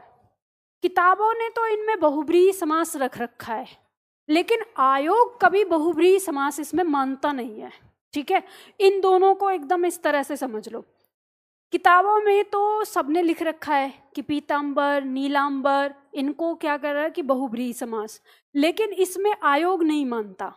पीतांबर का मतलब है पीला है जो अंबर, अंबर माने वस्त्र, जो पीला वस्त्र है वो कृष्ण कैसे हो सकता है? पीतांबर धारी कृष्ण हो सकता है, मतलब पीला वस्त्र धारण करने वाला, तो अर्थात कृष्ण। नीलांबर, नीला वस्त्र धारण करने वाला, अर्थात शनि। लेकिन नीला वस्त्र केवल शनि नहीं हो सकता, ठीक है। तो ये आए पीतांबर और नीलांबर, तो आपको इस बात को ध्यान में रखना है कि यह आपका क्या है? कर्मधारय ही होगा। अब एक शब्द आता है दिगंबर और श्वेतांबर, ठीक है। तो दिगंबर और श्वेतांबर ये शब्द आ गया तो ये आपका बहुव्रीहि होगा। जैसे होता क्या है कि श्वेतांबर जो है, आप जानते ही हैं जैन धर्म की दो धाराएं हैं, दिगंबर और श्वेतांबर। तो दिगंबर मतलब वो लोग जो दिशाओं को ही अपना वस्त्र मानते हैं, उनको किस में रखा गया? दिगंबर में। और वे लोग, जैन धर्म के वे लोग जो श्वेत वस्त्र धारण करते हैं, उनको क्या कहा गया? श्वेतांबर। तो इस वजह से उसमें बहुव्रीहि समास आ जाता है। तो हम क्या सोच लेते हैं कि जैसे श्वेतांबर मतलब श्वेत वस्त्र धारण करने वाला, ऐसे ही पीतांबर और नीलांबर भी आ जाएगा। तो आपको ये ध्यान रखना है कि ऐसा नहीं, पीतांबर धारी बहुव्रीहि समास होगा, नीलांबर धारी बहुव्रीहि समास होगा। अब ऐसे आ जाए बाघांबर, बाघांबर का मतलब क्या हो गया? बाघ का वस्त्र, बाघ की खाल का वस्त्र, लेकिन बाघांबर धारी अर्थात शिव आ जाएगा। तो जैसे आप आरती वगैरह पढ़ते हैं तो आपको वहां पता होगा, वहां शिव का नाम ना बाघांबर धारी बोला जाता है। तो बाघांबर धारी में क्या है? बहुव्रीहि समास। लेकिन बाघांबर में क्या है? कर्मधारय, ठीक है।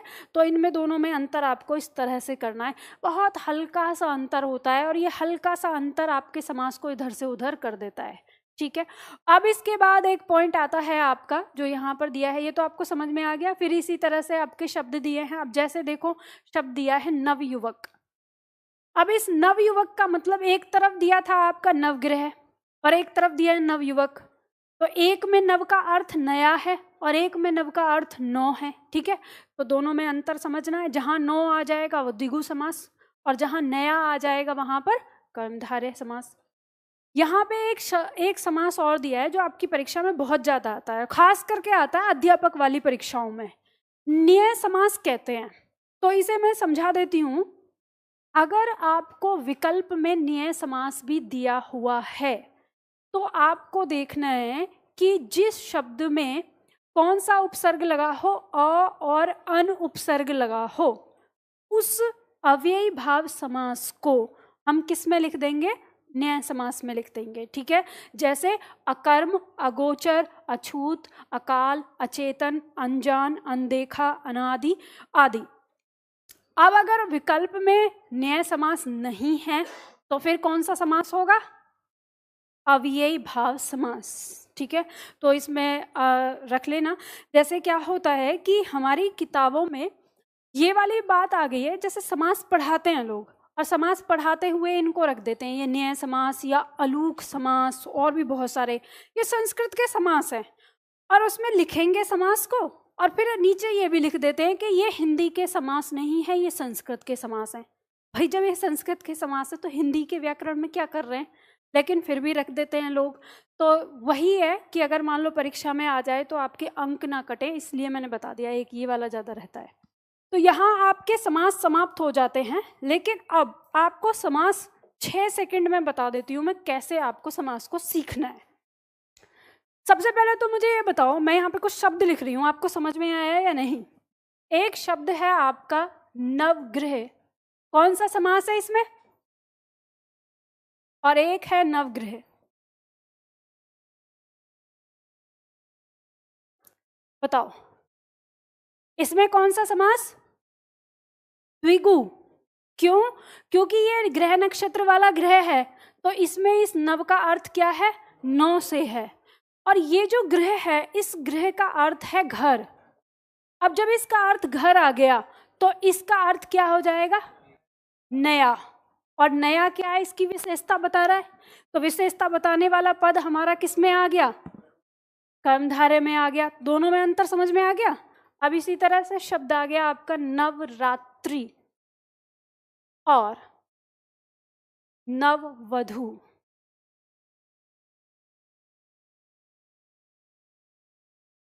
नवरात्रि में कौन सा? द्विगु, क्योंकि नवरात्रि मतलब 9 रातें, और नववधू नई वधू। ठीक है, नई बहू के लिए नववधू कहते हैं।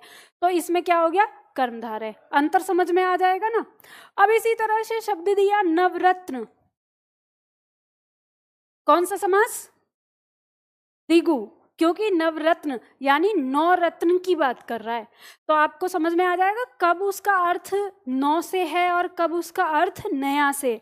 वहीं आ जाए नव युवक, तो 9 युवक लगाओगे या नया युवक? नया युवक। ठीक है, तो नवयुवक कहा जाएगा, तो वो हमारा कर्मधारय आ जाएगा। अंतर समझ में आ रहा है ना इनका? तो बस ऐसे ही समझना, और कुछ है ही नहीं इसमें। अब चलो देखो, समास को एक झटके में समझने का तरीका है। अब यहाँ पे शॉर्ट ट्रिक लिख रही हूँ, आपके पास लास्ट में लिखा होगा, वहां लिख लो या रफ कॉपी पे लिख लो। कैसे समास को आपको समझना है 6 टुकड़ों में। शब्द है आपका अव्ययी भाव समास।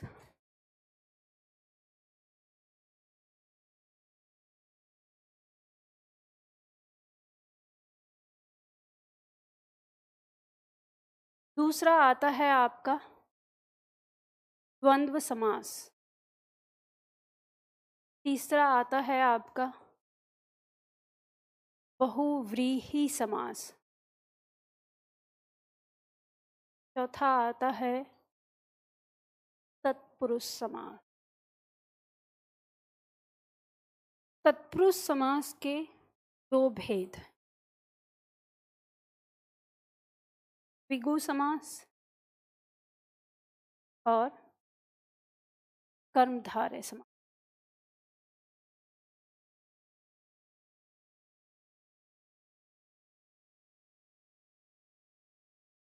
अव्ययी भाव समास कहता है पूर्व पद प्रधान।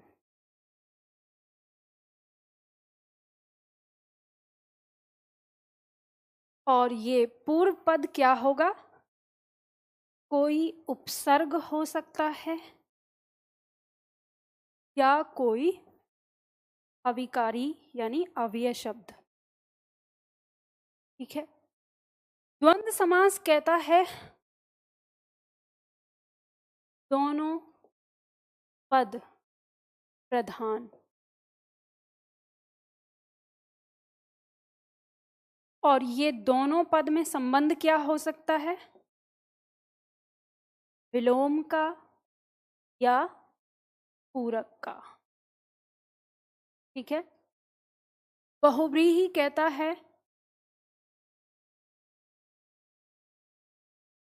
दोनों पद गौण। अन्य पद प्रधान,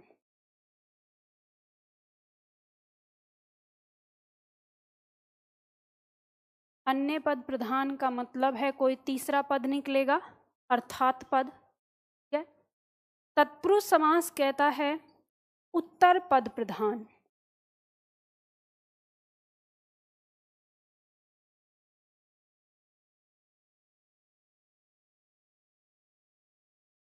द्विगु समास कहता है उत्तर पद प्रधान तो होगा ही, लेकिन हम यहाँ पे सिर्फ इसकी पहचान लिखेंगे पूर्व पद संख्यावाची।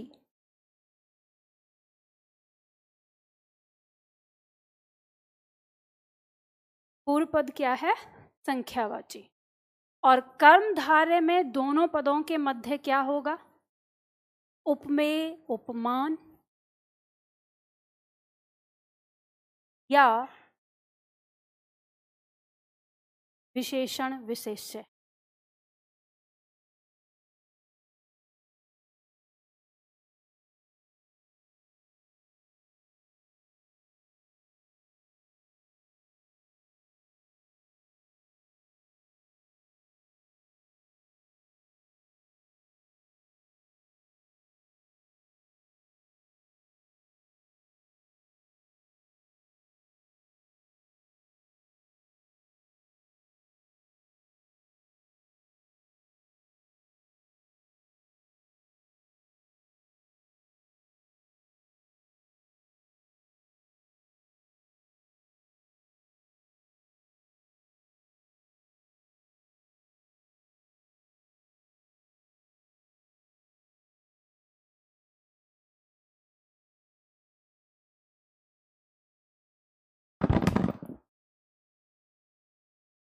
हो गया?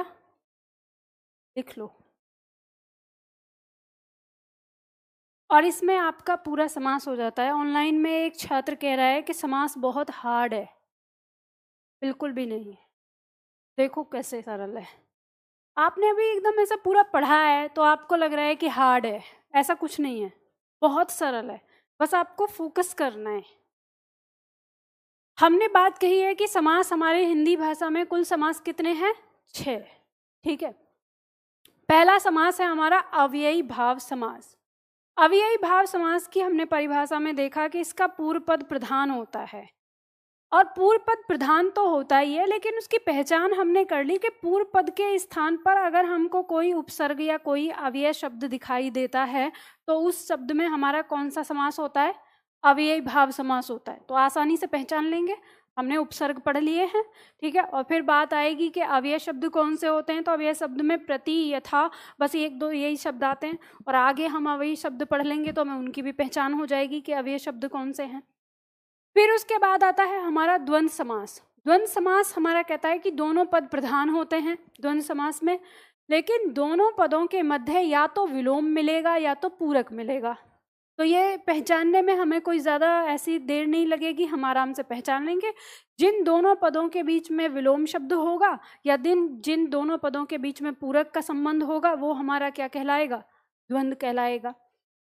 बहुब्रीहि समास हमारा क्या होगा? तो बहुब्रीहि समास के बारे में एक बात ये जान लो, जितने हमारी देवी देवता हैं या हमारे महान पुरुष हैं, अगर उनके अस्त्र शस्त्र के आधार पर, उनके कामों के आधार पर, उनके रथ के आधार पर, या उनके ध्वज के आधार पर, या उनके गुण के आधार पर, या उनके शरीर के अंगों के आधार पर, उनके जितने भी पर्यायवाची हैं वो सबके सब हमारे किस में आएंगे? बहुव्रीहि में आएंगे, क्योंकि अर्थात पद उन्हीं में निकलता है हमारा। जैसे आप देखते हैं तो आप ये भी जान लें कि बिल्कुल वही अर्थ लिए हुए अगर उसका अर्थात पद निकल रहा है तो वो हमारा क्या हो जाता है, बहुब्रीहि समास हो जाता है। ठीक है, अब जैसे शब्द आता है, इसमें उदाहरण मान लो, जैसे आपने कहा लंबोदर, तो लंबोदर का मतलब क्या होता है, लंबा है उदर जिसका, उदर माने पेट, तो जिसका लंबा पेट है तो वो हम किसको कहते हैं, गणेश जी को कहते हैं। तो गणेश जी आ गए इसमें, तो हमें पता है कि लंबोदर किसका पर्यायवाची है, गणेश का पर्यायवाची है, तो उसका बिल्कुल जो मतलब लंबोदर का है वही मतलब किसका है, गणेश का। ठीक है, तो वो हमारा आ गया बहुब्रीहि समास में। अब तत्पुरुष समास कहता है कि उत्तर पद प्रधान होगा इसका, तो जिस शब्द में हमें ये दिखाई दे कि उसका उत्तर पद प्रधान है, यानी हमारे दिमाग में फोटो किसकी आ रही है, पूर्व पद की आ रही है या उत्तर पद की। अब मान लो आप कहो कि नहीं मैम हमारे दिमाग में तो दोनों ही पद की फोटो आती है, तो फिर हम कैसे समझेंगे, तो दूसरा तरीका लिखवाया है कि उसके समास विग्रह में देखो पूर्व पद के तुरंत बाद कारक चिन्ह देखने को मिलेगा। जैसे हमने कहा पॉकेट मार, तो उसमें क्या था, पॉकेट को मारने वाला, तो पॉकेट पूर्व पद है, उसके तुरंत बाद क्या आ गया, को आ गया। ठीक है, अभी हमने कहा जैसे रसोई घर, तो रसोई के लिए घर, तो रसोई पूर्व पद के तुरंत बाद के लिए आ गया। जैसे हमने कहा गुणहीन, तो गुण से हीन, तो पूर्व पद के तुरंत बाद से कारक चिन्ह आ गया। ऐसे ही हमने कहा जैसे मान लो शब्द आया युद्ध क्षेत्र, तो युद्ध के लिए क्षेत्र, तो फिर वहां पे युद्ध के तुरंत बाद के आ गया कारक चिन्ह। ऐसे ही हम कहते हैं गगन चुंबी, तो गगन को चूमने वाला, तो गगन के बाद तुरंत बाद कारक चिन्ह आ गया। तो आप ऐसे पहचान कर सकते हो। मान लो अगर आपको वैसे समझ में ना आए कि उत्तर पद है, तो आपका समास विग्रह निकाल के पहचान कर सकते हो। ठीक है, उसके बाद आता है आपका द्विगु समास। ये तो सबसे ज्यादा सरल है, पूर्व पद में जहां संख्या दिखेगी वहीं क्या हो जाएगा, द्विगु समास। कर्मधारय में उपमान और विशेषण विशेष्य में से कोई एक संबंध आपको देखने को मिलेगा, वो हमारा क्या हो जाएगा, कर्मधारय समास। तो इस तरह से आपकी परीक्षा में इनके बारे में आएगा। और अब देखो प्रश्न का उत्तर आप कैसे करोगे। मैं इसमें आपको एक दो प्रश्न करा देती हूँ, लास्ट में आपका दिए हुए हैं प्रश्न उत्तर। सबसे पहले जैसे आपका नंबर 2 दिया हुआ है, इसमें देखो वशीकरण शब्द दिया है और आप कैसे पहचानोगे समास को, करने का तरीका। नंबर 2 प्रश्न दिया है वशीकरण में कौन सा समास है, आपको विकल्प में क्या दिख रहा है, तत्पुरुष, द्विगु, कर्मधारय और बहुब्रीहि समास। जैसे ही आ गया वशीकरण, आप देखो कि क्या इसका पहला पूर्व पद संख्यावाची है, नहीं है, तो द्विगु कट गया। ठीक है, वशीकरण, वश में करना, करण मतलब करना, वश मतलब वश में, तो क्या इनमें विशेषण विशेष से उप में उपमान का संबंध है, नहीं, तो कर्मधारय कट गया। वश में करना अर्थात कोई तीसरा पद आ रहा है क्या, नहीं आ रहा, तो बहुब्रीहि कट गया, बचा क्या, तत्पुरुष। वशीकरण, वश में करना, तो वश पूर्व पद के तुरंत बाद में कारक चिन्ह आ रहा था, तो हमें ऐसे भी पता चल गया कि तत्पुरुष है। ठीक है, जैसे दिया है अनायास, अनायास शब्द ऐसा हो सकता है कि आपको पता ना चले। ठीक है, तो अनायास का मतलब क्या है, अचानक से कुछ चीज होना। तो अब यहाँ पे देखो तत्पुरुष, द्वंद्व, द्विगु और अविभाव दिया है, तो आप यहाँ देखेंगे कि अगर हम इसे तोड़कर देखें तो ये हमारा किससे बना है, ये अन प्लस आयास से बनाया है। ठीक है, तो इसमें उपसर्ग लगाया है पहले, जैसे ही उपसर्ग हमें दिख गया तो हमें दिख जाएगा अविभाव समास है, ये दिया है। द्वंद्व देखो, अन और आयास में कोई विलोम या पूरक का संबंध है, नहीं, तो कट जाएगा। क्या अन कोई संख्यावाची है, नहीं, तो कट जाएगा। अनायास का मतलब क्या है, अचानक होने वाला, तो अचानक होने वाला, तो इसमें कोई यहाँ पे ऐसा शब्द है नहीं, तत्पुरुष कट जाएगा, बच गया अविभाव। आगे दिया हुआ है गुण दोष।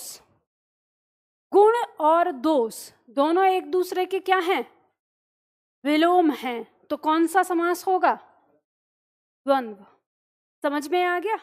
तो इतना सरल आपका समास है, इसमें कुछ भी ऐसा नहीं है। हाँ, जिन छात्रों को ऐसा लग रहा हो कि कठिन है तो वो इस क्लास को एक बार फिर से पढ़े, 2-3 दिन के बाद कुछ दिन इसमें देखें। अभी आपको ये इतने सारे प्रश्न दिए हुए हैं, इन प्रश्नों का हल करिए, ठीक है, इन प्रश्नों को लगाइए, उत्तर देखिए। किसी शब्द में कुछ ना समझ में आए तो फिर आप पूछ सकते हो उसको कि इसे कैसे समझें हम, ठीक है। तो यहाँ समास आपके समाप्त हो गए। अब कल की क्लास में हम आगे करेंगे जो शब्दों का वर्गीकरण, आगे शब्द हैं हमारे शब्दावली। तो कल की क्लास में शब्दावली जरूर लेके आइएगा, कभी घर पे छोड़ आए, क्योंकि मैं बहुत सारे ट्रिक बताऊंगी। कल आपको बताऊंगी कि तत्सम तद्भव को कैसे याद करेंगे और बाकी सारे शब्दों को कैसे याद करेंगे, वो सारी चीज़ें आप बताऊंगी। तो कल शब्दावली जरूर लेके आना, ठीक है। चलो आज के लिए इतना ही, फिर कल की क्लास में मिलते हैं।